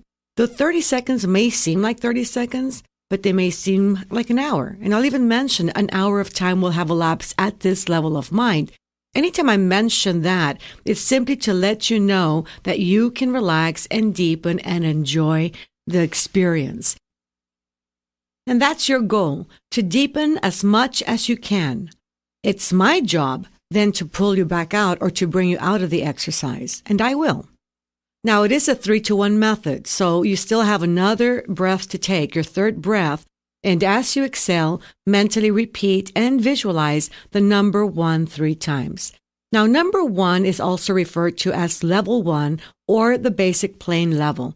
That's your starting point. From there, you can continue to deepen. Now, we're going to deepen during the exercise with a 10-to-1 countdown. As I go from 10 to 1 very slowly, you're to imagine yourself as if you're in an elevator going from the 10th floor all the way down to the first floor. Bring back that feeling of descension, of going deeper within, deeper in thought. That's going to help you during the exercise. Now, any countdown is going to be effective. If you really want to deepen, you can do a 100-to-1 countdown, or you can do a 50-to-1 countdown, or a 25-to-1 countdown. Here, during the exercise, we will simply do a 10-to-1 countdown. I'll say 10, 9, feel going deeper. 8, 7, 6, deeper and deeper. Now, I say the word deeper over and over and over again because that too needs to become a marker, a point of reference for you to deepen. Every time you hear the word deeper, you want to bring back to mind a feeling of deepening within, maybe a heavy sensation or a light sensation, a feeling of descending, anything like that is going to help you to deepen. And we're going to convert the word deeper into a sort of trigger mechanism that will be incorporated in future techniques. The best time to practice countdown deepening exercises is in the morning when you wake up, because your brain frequency is already in alpha. The second best time to practice is at night as you're going to sleep, because you need to go through alpha to get to deep sleep. And the third best time to practice is sometime in the afternoon after lunch, when we normally have a desire to take a nap. After entering the meditation using the 3-to-1 method, we will continue with programming. And we're going to do some programming with affirmations. And you'll be hearing some of the affirmations you've already heard, and others will be added along the way. They're always going to be positive. They're always going to be for your benefit, and there'll be things that are desirable for everyone. Now, notice the 3-to-1 method, in fact, is also a sort of trigger mechanism for quick entry into a meditation. Although we're going to take a long time just relaxing the body for number 3, and then relaxing the mind for number 2, and then reaching the basic plane level, that process will shorten through time.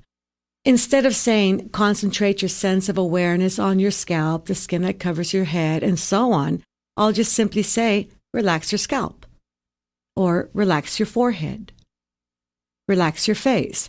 So the process shortens considerably.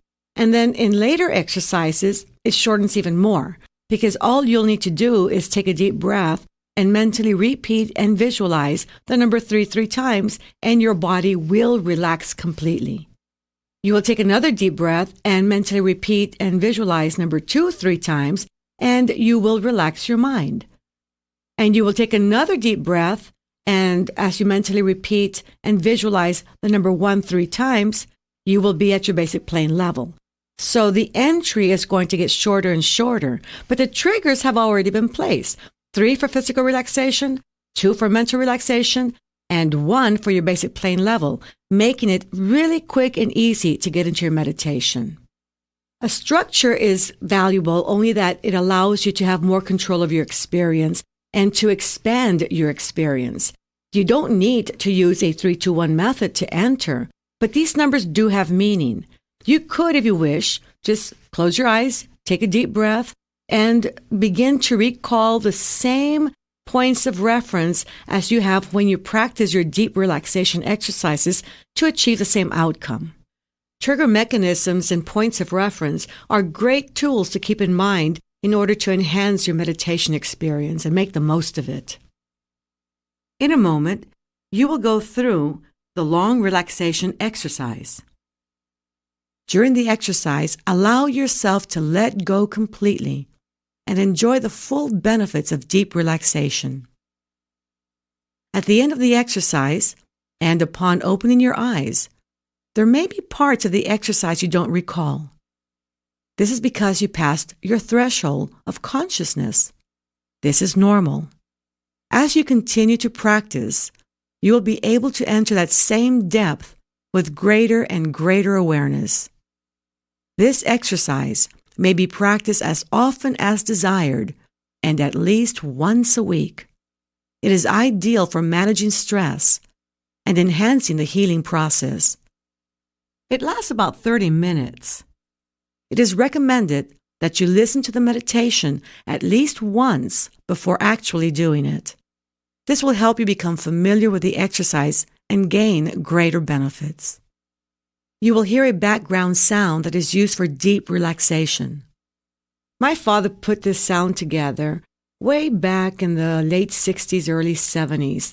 He wanted a sound that would help not only the body relax, but also slow down the brain frequencies and calm the mind.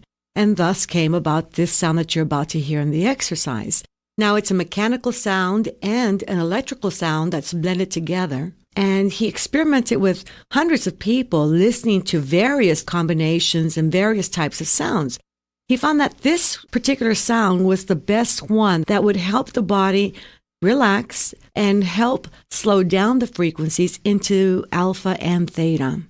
Now, music can also help, but it must maintain a certain rhythm in order for it to be conducive to the meditation. Listen to the sound indirectly and allow the sound to simply deepen your inner state. I hope you enjoy it.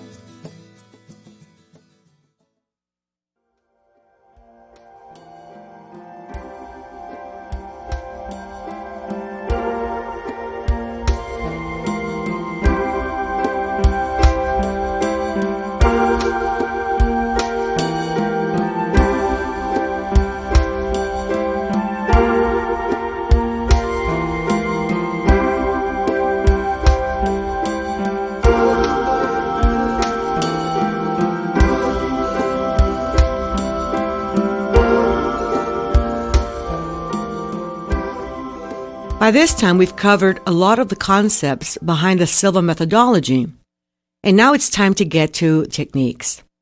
All the techniques in the Silva method training are referred to or called formula-type techniques, and that's because you need to follow a certain formula to get the outcome that those techniques are intended to give. Now, the techniques may be really simple and easy to follow, and they make a lot of sense. Most of the techniques are going to start off to help you to solve problems in your everyday living experience. For example, to enter sleep without taking medications, or to energize yourself whenever you're low of energy, or to wake up without an alarm clock. The purpose of the formulas are for you to be able to gain greater management of your mind. And the better you manage your own mind, the better it is for you. And obviously, the less control others may have over your mind. Now, you've probably noticed that with the Silva Method training, you've learned to manage stress effectively. And that's a really good thing because we already talked about how stress does affect the immune system, and prolonged stress will eventually show up in one form or another. And most of the time, the first signs of stress will express themselves as headaches, insomnia, or ulcers. So the very first signs of stress will be simple problems, if you will, such as those. As you continue to experience more stress for a longer period of time, these symptoms become more serious. So now you begin to experience things like glaucoma, high blood pressure, and or arthritis. Continued stress, if you don't listen to those signs, it's like your body's telling you, do something, stop, help, something like that. And if you don't do anything about it and you continue to live with stress, then your immune system will continue to deteriorate, and symptoms like blood problems or leukemia or cancer may even surface at that time. Now, don't get too concerned about everything I'm talking about right now, because there is a way to counteract that. If you're experiencing the first signs of stress, then enter your alpha level at least once a day for 15 minutes. That will help. If you have the second signs of stress, then it would be wise for you to enter level twice a day for 15 minutes. And if you are experiencing the more serious health challenges, then enter your level 3 times a day for 15 minutes every time. Remember that you have the power to heal yourself, and this is a great way to begin. As you continue learning the techniques, you'll notice that they move more towards problem solving, goal setting, manifestation. But you can more easily get to doing that when your life is in order. So do notice that some of the techniques in the beginning are going to help you put your life in order, and then you'll be able to set your goals and manifest a life of your own design. The first technique that we have is called sleep control. And although you may not have any problems entering sleep, it's a really great technique to have.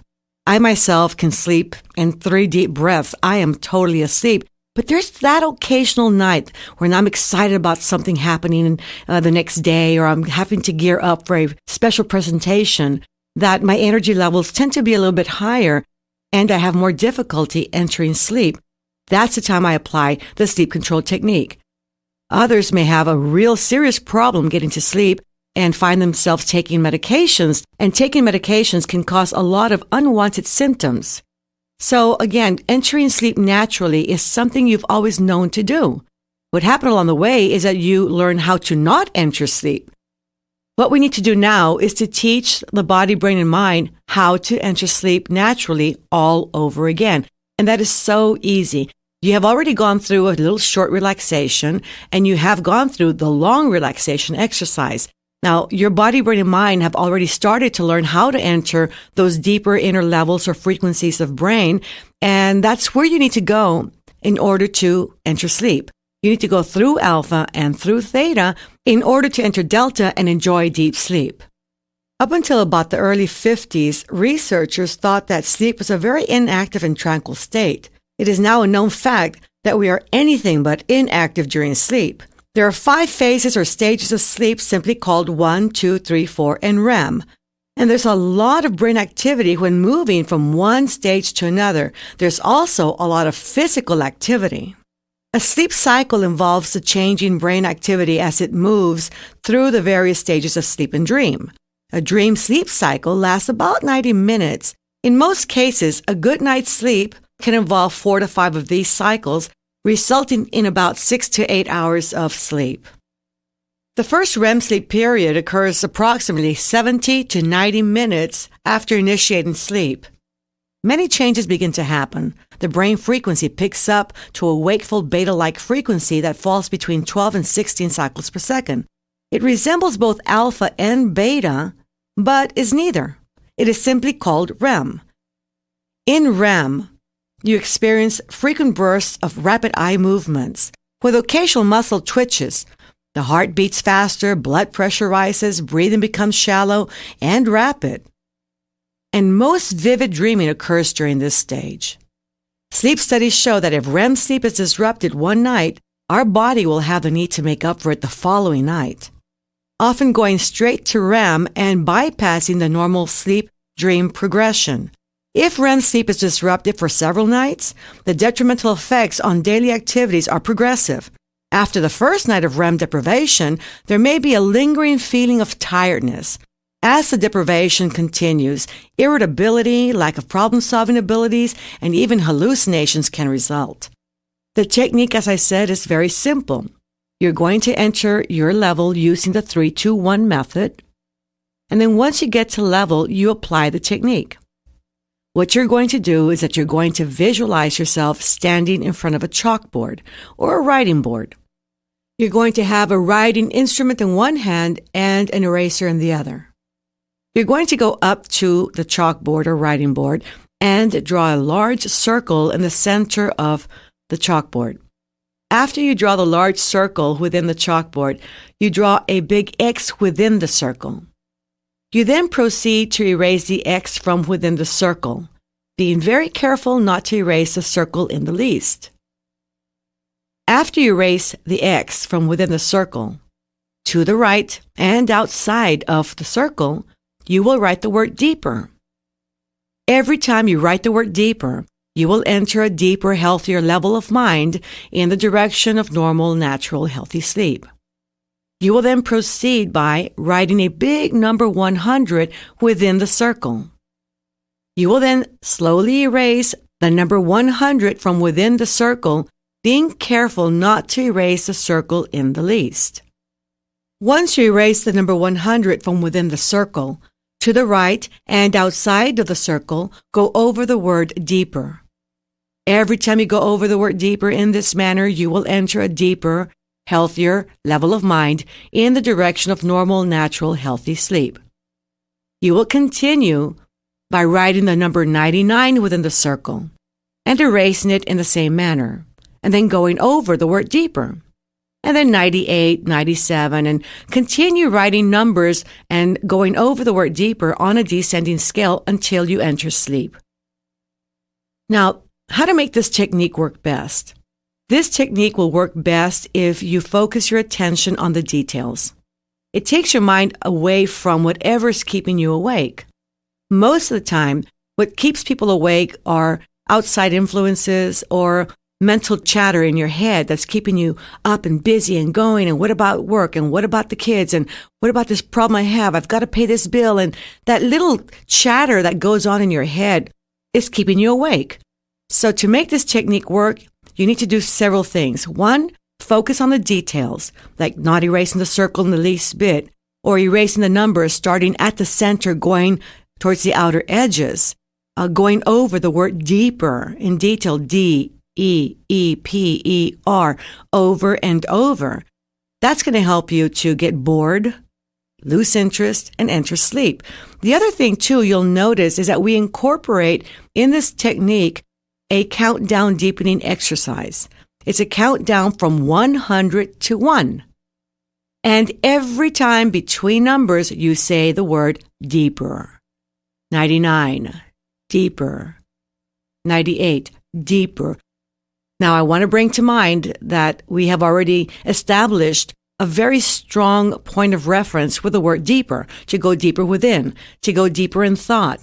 The countdown deepening exercise and the interjection of the word deeper between numbers is going to help you to deepen and go within. Now, keep in mind that this technique is being applied at alpha, and it's much easier to get to delta or deep sleep from alpha than it is from beta. Other tips that will help you to have success with the sleep control technique is to notice the pitch and the volume and the pace of that internal chatter. Most of the time, when you keep yourself awake, it's because the pace of the mental talk or the chatter is really fast, and it's a higher pitch sound as well, and the volume may be a little bit loud. So what you want to do is work with those modalities. Do notice that in the morning when you're trying to get up and can't, that mental chatter is very different than the one that keeps you awake. For example, in the morning, you might be saying, "Oh, I don't want to get up. I'm so tired and sleepy." Notice the pitch, the pace, and the volume of that mental talk. What we need to do is reverse the two. In other words, you want to use the low pitch and the slow pace at night and use your busy high pitch and fast pace in the morning. This comes in handy when you're writing the numbers. You want to make sure that when you write the numbers, you're writing them and thinking them and saying them to yourself in a slow pace and low pitch. You would say 100, deeper, 99, deeper, 98. Deeper. Instead of saying 100, deeper, 99, deeper, 98, deeper. You'll never get to sleep like that. So remember, the modalities of your internal dialogue need to match the outcome that you desire.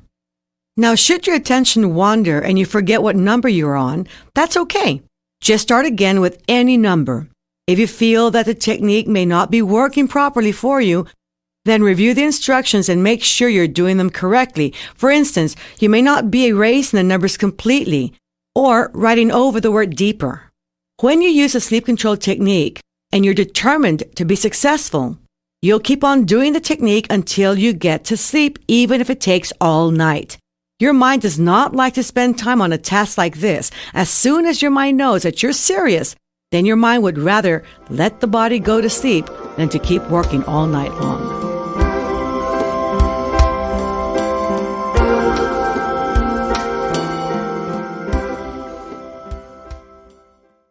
In the Silva Method training, we have this great mental clock technique that allows you to wake up without an alarm clock. Our consciousness functions with both innate abilities such as the beating of one's heart and breathing, and conscious abilities such as solving problems. Both abilities have the power to wake us from sleep without an alarm clock. Biological rhythms, biological clocks, various time givers in our environment, and mental programming all contribute to your awakening naturally without the use of a physical alarm clock. Biological consciousness is what operates our internal timekeeping device. And we already know that the central mechanism of our biological clock is located within the hypothalamus. Yet consciousness can override biological intelligence. With this technique, we're going to use imagination to communicate with innate intelligence. What we're going to do is that we're going to enter our alpha level using the 3-to-1 method. And once you are at the alpha level, you're going to visualize a clock. You are then going to move the hands of the clock to indicate the time that you want to awaken. And then you will say to yourself mentally, in a very affirmative way, this is a time I want to awaken, and this is a time I am going to awaken. Make a clear picture of the clock and the time that you want to awaken, and let that be your last thought as you enter sleep from level 1. You don't need to go into your meditation, apply the technique, then come out to make this technique work. What you need to do is go to sleep from level 1 with the time you want to awaken as your last thought. Now, this technique works for just about everyone. For people who process information primarily visually, will visualize or imagine a clock. The auditory people will hear themselves say the statement, this is the time I want to awaken, and this is the time I'm going to awaken.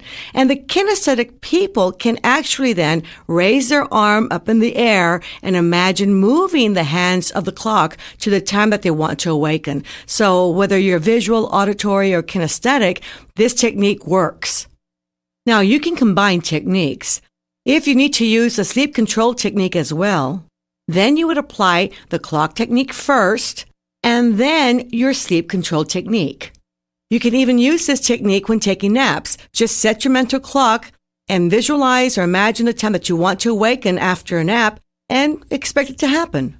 Using the clock technique is great training to help you manifest whatever it is you want to manifest.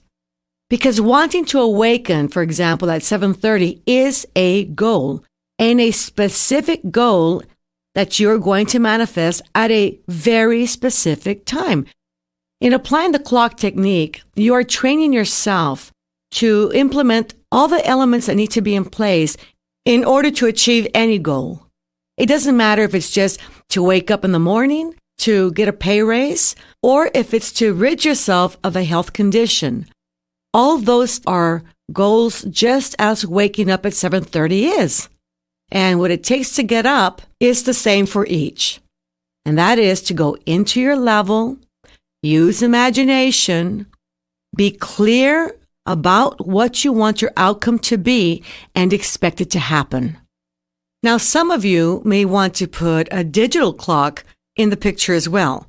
I know I do sometimes when I'm really pressed for time and I'm concerned I won't wake up exactly the time I want to awaken. I'll not only use my analog clock, but I'll also use the digital clock. I'll have the numbers change rapidly until they land on the time that I want. And once I have both clocks set, I say to myself, this is the time I want to awaken, and this is the time I am going to awaken.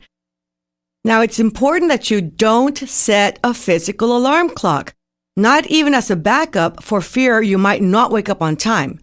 You may have your clock by your bedside, but without the alarm set. This shows commitment. It shows that you believe and trust in your inner self to wake you up. Your inner self is that part of you that desires the best for you. And the sooner you discover that, the sooner you'll begin to receive even greater benefits in all areas of life. Applying your technique out of need rather than a curiosity will always lead to greater success. Now, something else I encourage you to do is to imagine yourself getting up in the morning, looking at the clock and noticing that it's exactly the time you wanted to awaken. Something else that's really interesting is to notice what wakes you up.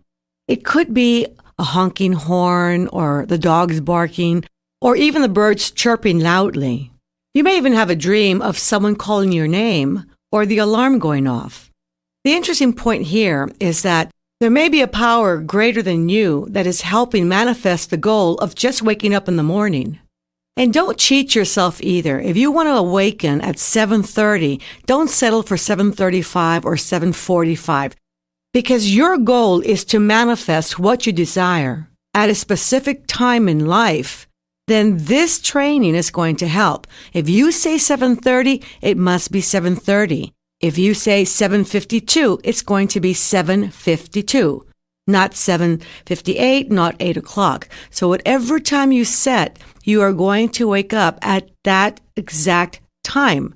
This is going to help later on when you set a goal and you want to manifest that goal at a specific time. Now, just a little word of caution. When you set this technique, you might awaken several times during the night just to check on the clock. Is it time yet? Is it time yet? Now, that's only really showing that intelligence is already working for you. Don't be concerned about that. It will clear up. You'll begin to develop your trust in yourself. It'll only take a couple of days, and you'll find that when you say 7:30 or 6:42, you will awaken at exactly that time. And you will feel like you have accomplished your goal successfully. And that's a great way to start your day. Early on with the Silva Method training, you learn how to use your imagination to relax your physical body. You're now going to go a step further and learn how to use your imagination as a communications tool to work with your consciousness. And this is going to help in all your manifestations.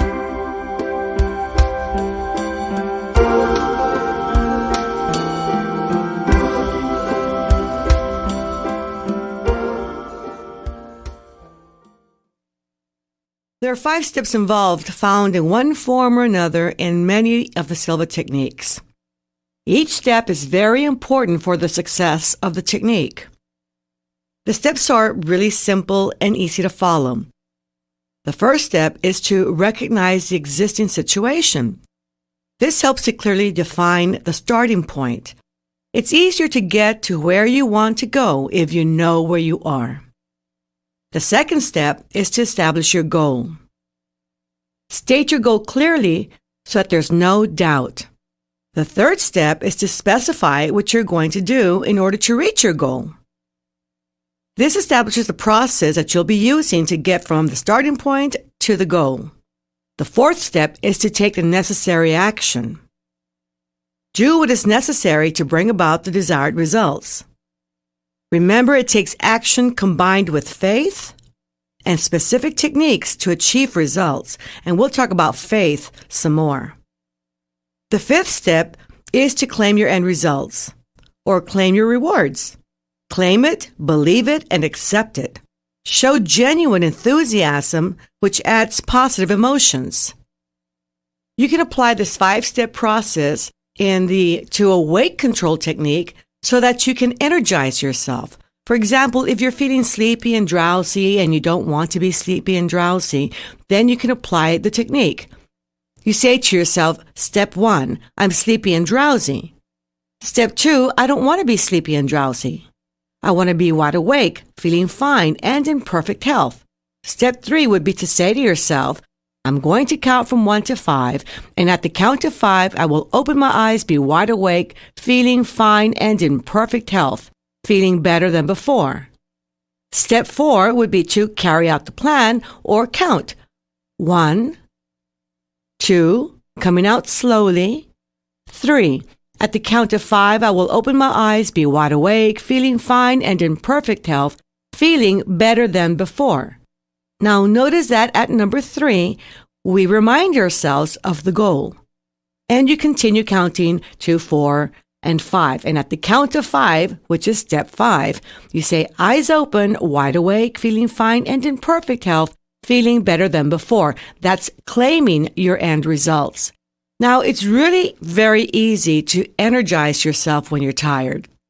It doesn't take a lot of time at Alpha to be able to gain the benefits of being there. And one of those benefits is to feel energized. Now, that energy can carry on for another couple of hours, maybe.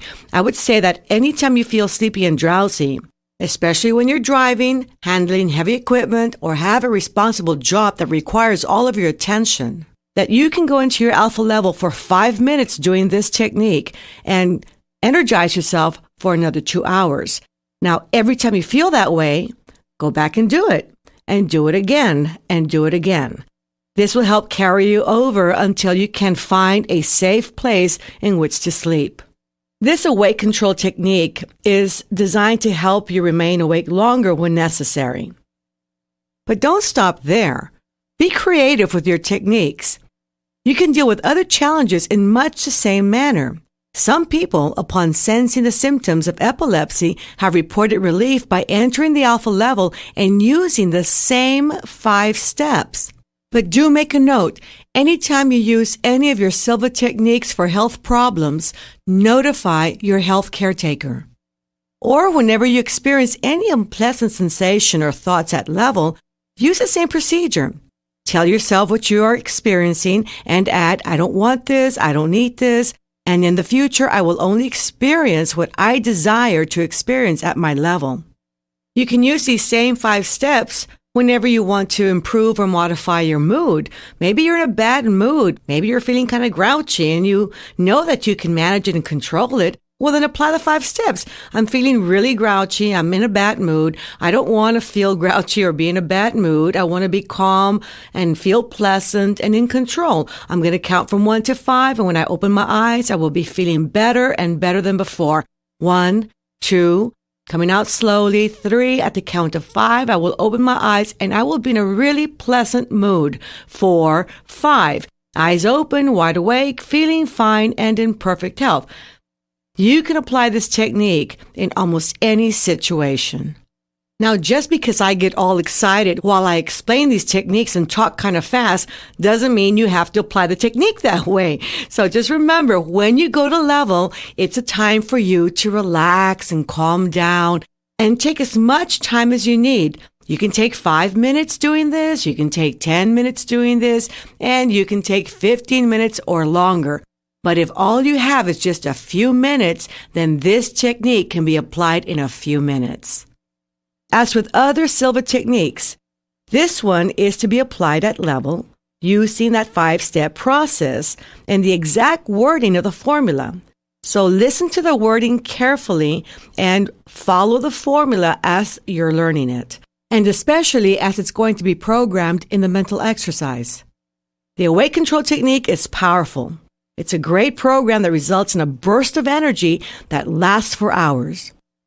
In addition, science has demonstrated that meditation is a way for the body to release endorphins, causing it to feel both good and energized. Together, they make a winning combination.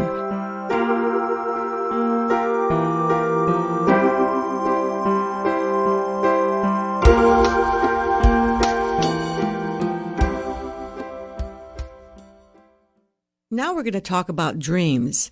how to recall them, and use them for solving problems. In fact, we spend about 1/3 of our life sleeping, and approximately 20% of that time is spent dreaming. And we go through a lot of experiences in our dreams, and some of those experiences can literally program you in a negative way.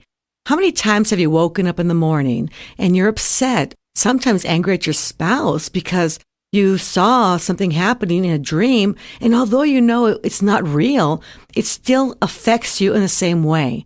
So it's a good thing to have a little more control of what's going on in your internal experiences and be able to counteract negative effects of dreams. My father included this technique in the Silva Method training because we dream so much of the time. And people would often come up to him and say, "I don't remember my dreams. I don't dream." Well, the truth is that everybody dreams. And we dream pretty much all the time. We have daytime dreams and we have nighttime dreams. And his goal with this technique was for people to have more control of their mind. And remembering dreams would allow a person to do just that. And this is part of the training. Every technique builds on the last one. So now you're going to notice that you're going to be working with a technique that has to do with that subconscious part of you, what seemingly is a part that's not reachable or able to be controlled by you consciously, when in fact you can have more conscious control of it. The technique itself is progressive in nature. You have step 1, step 2, and step 3. Step 1 of dream control has to do with remembering a dream.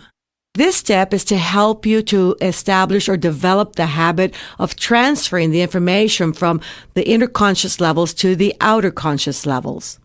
Step 2 is to remember your dreams. This step allows you to facilitate the process of recalling your dreams. And step 3 is to generate a dream that contains information for solving your problem, remember that dream, and understand it. So these are the 3 basic steps that you use in dream control. Now, you're not going to move on to step 2 until you know for a fact that step 1 is responding by remembering a dream every time you use this technique. And you do not move on to step 3 until you know for a fact that step 2 is responding by remembering your dreams every time you use this technique. Now, during the night, when we enter sleep, we normally experience 5 stages of sleep. As you sleep, your brain frequency fluctuates from fast to very, very slow. Now, this fluctuation of the brain activity is what constitutes the sleep cycles. The faster frequencies that resemble alpha are associated more with rapid eye movement and dreaming.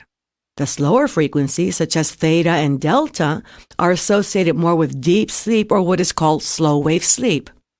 There could be several sleep cycles throughout the night, and they last approximately 90 minutes in length. Let's say you went to sleep at midnight. Most of you, and you might want to make a note of that, will awaken during the night at hour-and-a-half intervals. If you go to sleep at midnight, you have a tendency to maybe move around your bed or even wake up, go to the bathroom at either, let's say, 1:30, 3 o'clock, 4:30, 6 o'clock, or 7:30. In the first dream sleep cycle, the time spent dreaming is very little. Most of the time is spent in deep sleep. In the second cycle, the dream period can be a little bit longer. Whereas in the first sleep cycle, it was maybe 5 minutes. The second sleep cycle, maybe it'll be 10 minutes. Then the third sleep cycle, longer still. And the fourth, longer. And the fifth, more. In the fifth dream cycle, you can spend as much as 30 to 45 minutes dreaming. What that means is that you can recall your dreams during several periods throughout your sleep, at the very end of each dream sleep cycle. The easiest time to remember your dreams is in the morning when you wake up, because you've just gone through the longest dream cycle. But the problem is that a lot of people use alarm clocks, and the alarm clocks ring right when you're about to begin the dream period or right in the middle of the dream period. So if the alarm happens to ring before you begin dreaming, there's no way you're going to have the opportunity to remember those dreams. Or if the alarm clock rings at the middle of the dream period, You might awaken with a confused memory of the dream itself. It just doesn't make sense, and you just toss it out the window as it meaning nothing to you. And that's why it's important for you to wake up naturally using your mental clock instead of your physical alarm clock. Now, the important thing to remember with this technique, though, is that you must have paper and pencil by your bedside ready to record or write the dream down. Now, some of you will say, well, my handwriting is so bad that I don't think it's a good idea. Well, in that case, have a little recorder by your bedside so that you can record your dream. The whole idea is to transfer the information from the inner conscious levels to the outer conscious levels. There are many reasons why people don't recall their dreams, and fear is probably the main reason for not remembering. There's a belief that what you don't understand won't hurt you. So don't delve into your dreams and you'll be just fine. And there's many reasons why people are afraid to recall their dreams, such as experiencing their deep, hidden, dark, shadowy sides. Even when in a dream, that too can be very humiliating and painful, and they'll do anything they can to not remember. Another thing that happens in dreams is that people sometimes see themselves as they truly are. And a lot of times people hide their true nature to others, and the dreams just bring it right out. So they learn to avoid having dreams. Something else that people fear will happen in dreams is re-experience their old traumas. And so they simply avoid dreaming so as not to go through that experience all over again. The bottom line is that in most cases, fear is at the core of what holds you back from remembering your dreams. And it's really important for you to eliminate the fear factor because that in itself can be a very freeing experience. I remember when I was a little girl, I was afraid of monsters. And I always thought there'd be some monster in the closet or some monster under the bed. That often led to me having dreams about monsters. One of the dreams I remember was that Godzilla be coming down the street chasing after me. My dad helped me to deal with that fear. He said, whenever you see a monster, you point to it. And he even asked me, well, how big is your monster? And I raised my hand way up high to show that the monster was a very big monster. And he said, well, all you got to do is bring that finger down. And as you bring that finger down, the monster is going to get smaller and smaller and smaller. And you can make the monster so small that you can kick him around like a little ball. And you can make the monster still smaller and put him on the palm of your hand. And if you really want to get rid of it, all you got to do is get the picture? That was a really good way for him to empower us in how to deal with our fears. And not only that, but it also incorporates imagery and imagination into the problem-solving process. He was really good about helping us to replay our dreams at night, if they were negative or scary, or if they had a negative connotation to them, or if they seemed to predict some negative occurrence in the future.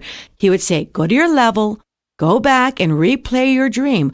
Only this time, make all the changes in your dream so that the outcome is one that you desire and is one that's very positive. I always use that, even as an adult. Whenever I have a negative dream or a dream that has information of something negative happening, I always go back and replay it. I always make a difference in the dream content so that the ending is positive. I feel that the very least I can do is do my part in creating a positive outcome. And that's intelligence's way of alerting me of a possibility of something negative happening so that I can step in and turn it around and make it better. Now, what do your dreams mean? Only you can answer that question because all symbols are personal. Interpreting your dreams is a highly subjective undertaking that gets easier as you begin to understand the meaning of your own dream symbols. Your inner conscious communicates with you through your mind's senses, mostly through pictures, sounds, and feelings. Now, dream symbols have their own unique meaning depending on you. No symbol means exactly the same thing to another person as they mean to you because of your life experiences, your background, your fears, and your strengths, and so on. And with that, we must factor in race, culture, religion, belief systems, attitudes, environment. There's a lot of factors. So many of the facets of your personality are expressed in your dream symbols that no book on dream interpretation can provide any true meaning for you. The best way to interpret your dreams is for you to discover the meaning of your own symbols and include them as part of your own dream journal. They're pretty easy to create. Get a binder and put in some blank paper and add alphabetized loose leaf dividers. Then write the symbol that you are interested in on top of the page, the one that appeared in your dream. List whatever associations come to mind that are related to that symbol. Write the title and date of the dream the symbol appeared in. Then write the role the symbol plays in the dream. You can even draw pictures of the symbol that sometimes allows more information to surface. You can write anything on that page for that symbol that you consider relevant information. There's a lot of styles of interpreting dreams. You may want to lean more towards a Freudian style, where he used free association, or the Swiss psychologist Carl Jung's approach, where he preferred symbol amplification. Now, Fritz Perls, the founder of Gestalt therapy, believed that characters and objects in our dreams are in fact projections of ourselves. A combination of those various approaches or styles of interpretation may be the best way to go. And just remember, you're the creator of your dream, and you have all the answers inside. Just ask yourself, what does that dream mean to me? What does that symbol mean to me? Then listen, and you'll hear the right answer. Now, the real thrust behind my father's work was to solve problems. And that's where step 3 of the technique comes into play. In step 3, we're looking to have a dream that contains information to solve a problem that we have in mind. So it's a problem that we're concerned about. So when you say to yourself at night, I want to have a dream that contains the information to solve the problem I have in mind, I will have such a dream, remember it and understand it. That thought is going to incubate the whole night long. Now, how it is that you come up with the information, we're not really quite sure. It could be that intelligence goes out searching for the information, and because there's no barriers of time, space, or dimension, it can go anywhere. Get the information, bring it back to you, and express the information in the dream. It could also be that you already contain the information, but it's trapped in your brain frequency somewhere. Maybe the slower brain frequencies with experiences that occurred when you were a child. And in order to release that information, you need to go into those very slow frequencies like theta and delta that you can only get to while you're sleeping. And then because intelligence is seeking that information, it grabs it or it picks it out and expresses that information in your dream. Or maybe the information that you need to solve your problem is somewhere in your whole genetic makeup, and as you're sleeping, intelligence goes searching for it. The fact is that we don't really know what happens or what actually occurs that leads to you getting the information in your dream that is directly related to solving the problem that you have in mind. The important fact is that you need to remember that when you wake up that morning and you have a dream, there is information there. The solution to your problem is in there, or some bit of information is there that will help you to solve your problem. Search for it. Ask yourself, how does that relate to my problem? And allow thoughts to surface, allow your inner conscious to help out and come up with a solution and apply that solution and solve that problem.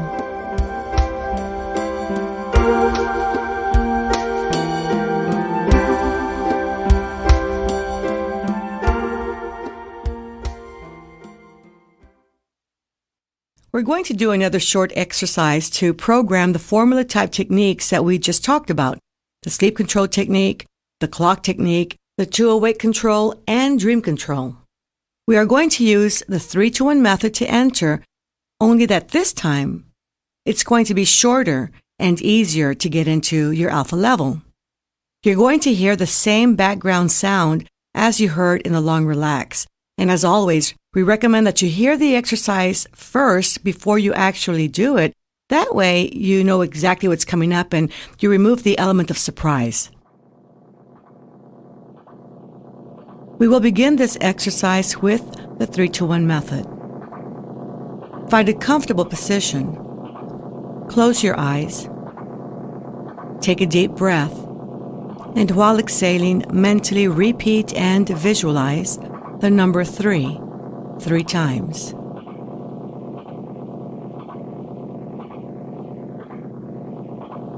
Number 3 is for physical relaxation, to relax your body from head to toes in just a matter of seconds. I'm going to call your attention to different parts of your body. Relax your scalp.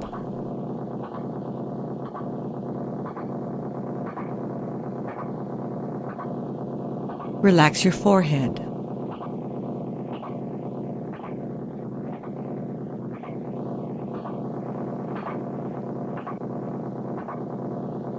Relax your eyes and the tissue surrounding your eyes.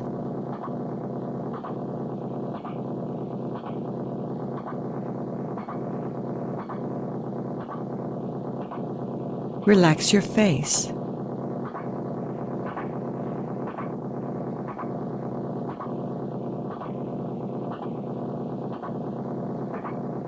Relax your throat, externally and internally.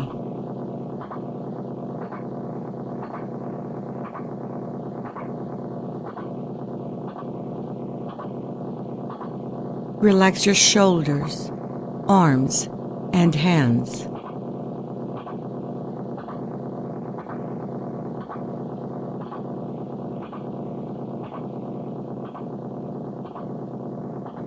Relax your chest, externally and internally.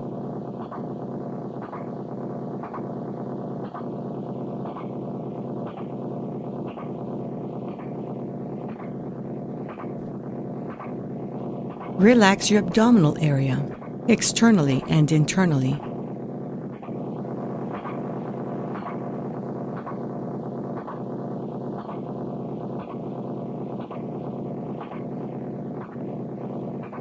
Relax your thighs.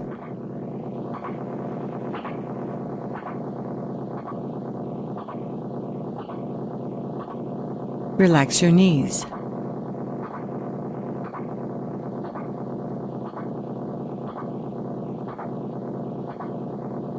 Relax your calves.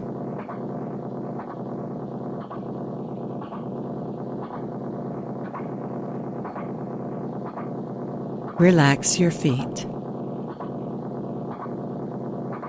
All the way down to your toes.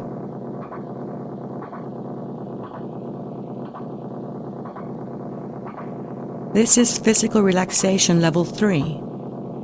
To learn to relax physically from head to toes in just a matter of seconds. Take another deep breath, and while exhaling, mentally repeat and visualize the number 2 3 times.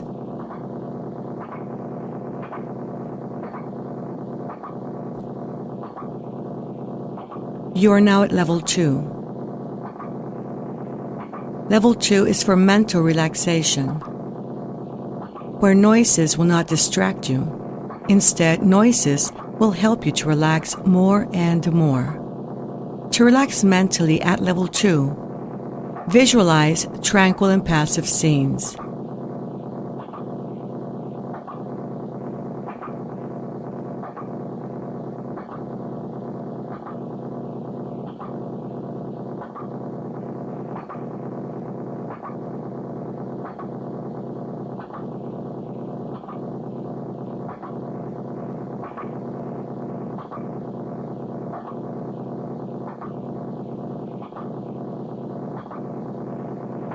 Take another deep breath, and while exhaling, mentally repeat and visualize the number 1 3 times.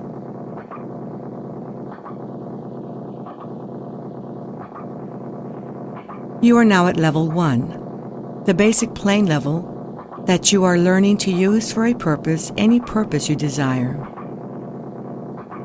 To help you enter a deeper, healthier level of mind, I am going to count from 10 to 1. On each descending number, you will feel yourself going deeper, and you will enter a deeper, healthier level of mind. 10, 9, feel going deeper. 8, 7, 6, deeper and deeper. 5, 4, 3, deeper and deeper. 2, 1. You are now at a deeper, healthier level of mind, deeper than before. You may enter a deeper, healthier level of mind by simply relaxing your eyelids. Relax your eyelids. Feel how relaxed they are.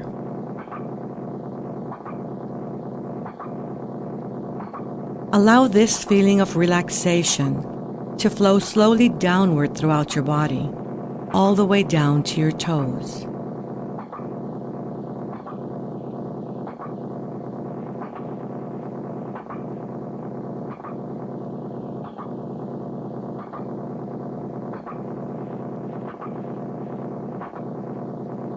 It is a wonderful feeling to be deeply relaxed, a very healthy state of being. You will continue to listen to my voice. You will continue to follow the instructions at this level of the mind, or any other level including the outer conscious level. This is for your benefit, you desire it, and it is so. Whenever you hear me mention the word relax, all unnecessary movements and activities of your body, brain, and mind will cease immediately, and you will become completely passive and relaxed physically and mentally. The difference between genius mentality and lay mentality is that geniuses use more of their minds and use them in a special manner.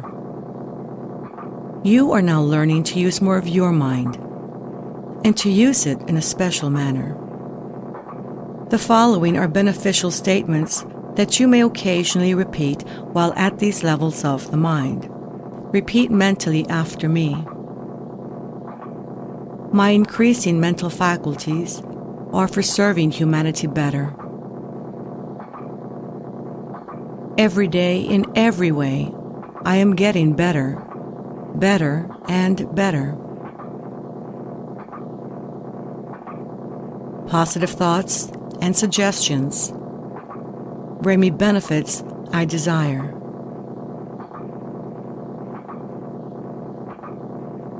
I have full control over my sensing faculties at all levels of the mind. I am always in control.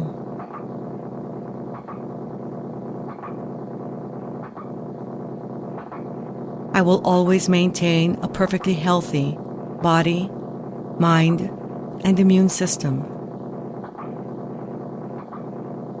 We will now impress the first technique. Sleep control is a formula-type technique that you can use to enter natural, healthy sleep anytime, anywhere, without the use of drugs.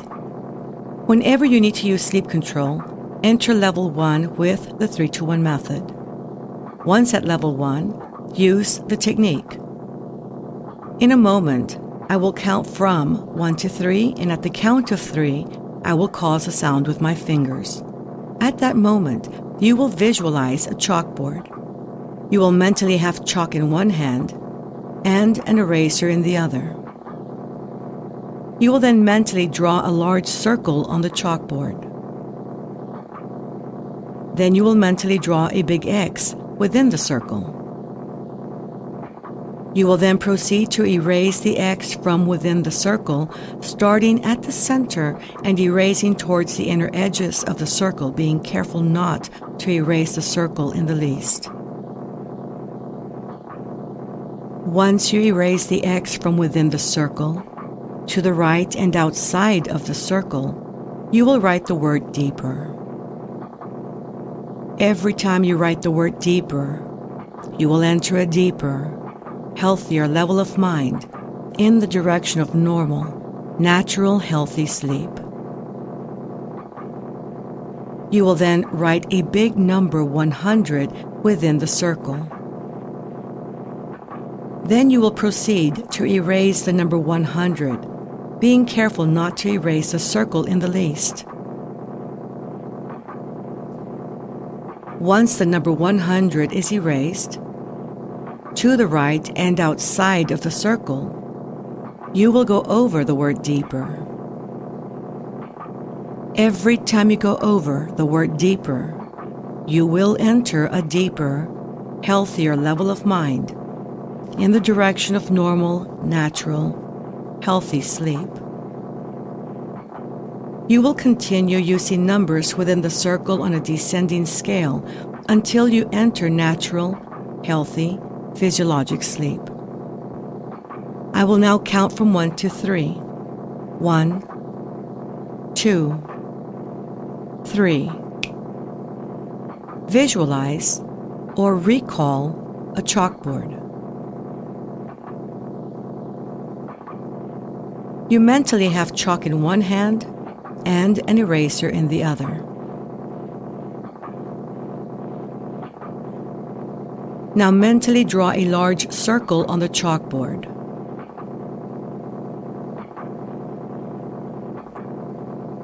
Draw a big X within the circle.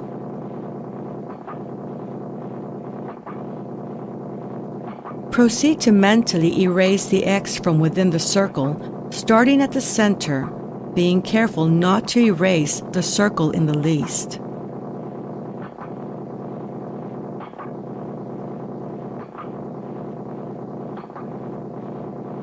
Once you erase the X from within the circle, to the right and outside of the circle, write the word deeper.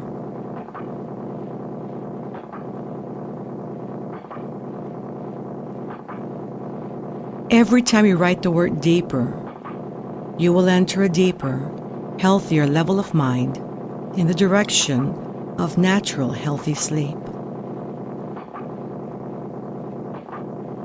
Now write a big number 100 within the circle.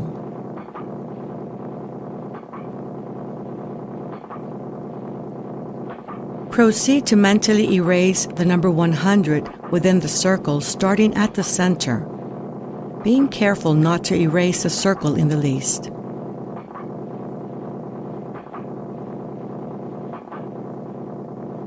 Once you erase the number 100 from within the circle, to the right and outside of the circle, go over the word deeper.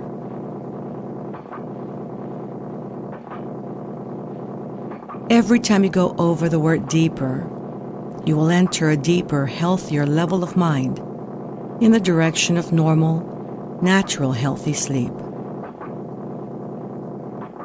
Now, write within the circle the number 99.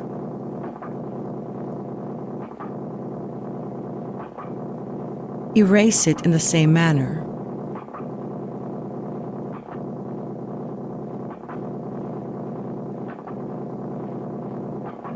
Now go over the word deeper.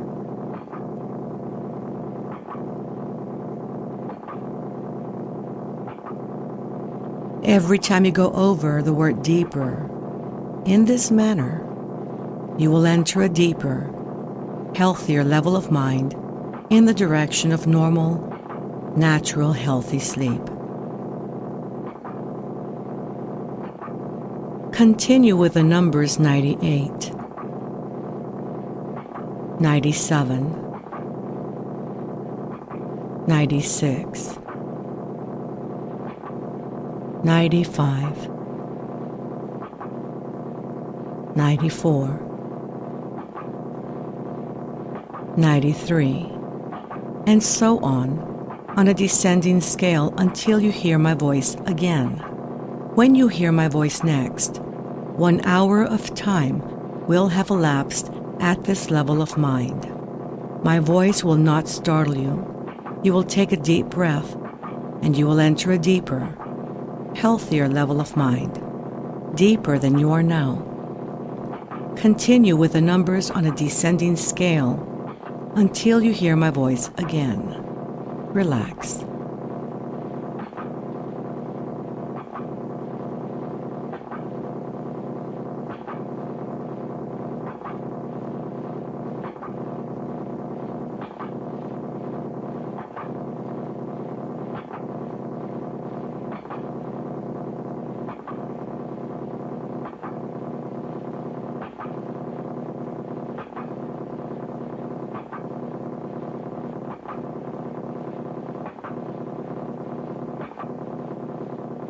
Relax. Every time you use sleep control in this manner, you will enter natural, healthy, physiologic sleep anytime, anywhere, without the use of drugs. Whenever you enter sleep with the use of sleep control, if someone calls you, or in the case of danger, or in an emergency, you will open your eyes, be wide awake, feeling fine and in perfect health, able to handle any situation. Whenever you enter sleep with the use of sleep control, you will awaken at your customary or assigned time and be wide awake, feeling fine and perfectly healthy. We will now impress the second technique. The clock technique is a formula-type technique that you can use to practice awakening without an alarm clock. This helps in your controlled development of mind. To use the clock technique, practice awakening without an alarm clock. Enter level 1, the basic plane level, with the 3-2-1 method just before going to sleep. At level 1, visualize a clock. Mentally move the hands of the clock or the digital numbers of the clock to indicate the time that you want to awaken, and tell yourself mentally, this is a time I want to awaken, and this is a time I am going to awaken. Stay at level 1 and go to sleep from level 1. You will awaken at your desired time and be wide awake, feeling fine and in perfect health. We will now impress a third technique, the 2 awake control technique. This technique is used for energizing yourself or for staying awake longer. Whenever you feel drowsy and sleepy and don't want to feel drowsy and sleepy, especially when you are driving, pull to the side of the road, stop the motor, and enter level 1 with the 3-2-1 method. At level 1, mentally tell yourself, I'm drowsy and sleepy. I don't want to be drowsy and sleepy. I want to be wide awake, feeling fine and in perfect health. Then tell yourself mentally, I am going to count from 1 to 5, and at the count of 5, I will open my eyes, be wide awake, feeling fine and in perfect health. I will not be drowsy and sleepy. I will be wide awake and feeling fine. Mentally and slowly count 1, 2, 3, and at the count of 3, mentally remind yourself that at the count of 5, I will open my eyes, be wide awake, feeling fine and in perfect health. Then mentally and slowly count to 4, then 5. At the count of 5 and with eyes open, tell yourself mentally, I am wide awake, feeling fine and in perfect health, feeling better than before. The fourth technique is dream control, a formula-type technique that you can use to practice remembering dreams. This helps in your development of controlled use of your mind. Dream control step 1. To practice remembering a dream, you will enter level 1 with the 3-2-1 method. Once at level 1, you will mentally tell yourself, I want to remember a dream, and I am going to remember a dream. You then go to sleep from level 1. You may awaken during the night or in the morning with a vivid recollection of a dream. Have material ready to record the dream. When you are satisfied that Dream Control Step 1 is responding, then start with Dream Control Step 2. Dream Control Step 2 is to practice remembering dreams. You will enter Level 1 with the 3-2-1 method. Once at Level 1, mentally tell yourself, I want to remember my dreams, and I am going to remember my dreams. You then go to sleep from Level 1. You may awaken several times during the night or in the morning with vivid recollections of dreams. Have material ready to record the dream. When you are satisfied that Dream Control Step 2 is responding, then start with Dream Control Step 3. Dream Control Step 3 is to practice generating a dream that you can remember, understand, and use for problem solving. You will enter Level 1 with the 3-2-1 method. Once at Level 1, mentally tell yourself, I want to have a dream that contains information to solve the problem I have in mind. State the problem and add, I will have such a dream. Remember it and understand it.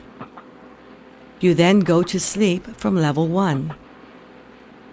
You may awaken during the night with a vivid recollection of the desired dream, or you may awaken in the morning with a vivid recollection of such a dream. You will have this dream, remember it, and understand it. Every time you function at these levels of the mind, you will receive beneficial effects physically and mentally. You may use these levels of the mind to help yourself, to help your loved ones, or to help any human being who needs help physically and mentally. You will always use these levels of the mind in a constructive, creative manner for all that is good, honest, pure, clean, and positive, and this is so. You will continue to take part in constructive and creative activities to make this a better world to live in, so that when we move on, we shall have left behind a better world for those who follow. You will consider the whole of humanity, depending on their ages, as fathers or mothers, brothers or sisters, sons or daughters.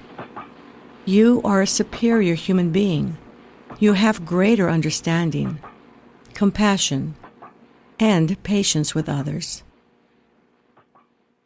In a moment, I'm going to count from 1 to 5 and cause a sound with my fingers. At that moment, you will open your eyes, be wide awake, feeling fine and in perfect health, feeling better than before. Vision, eyesight, and hearing improve every time you function at these levels of the mind. 1, 2, coming out slowly now. 3. At the count of 5, you will open your eyes, be wide awake, feeling fine and in perfect health, feeling better than before. Feeling the way you feel when you have slept the right amount of revitalizing, refreshing, relaxing, healthy sleep. 4, 5. Eyes open, wide awake, feeling fine and in perfect health, feeling better than before.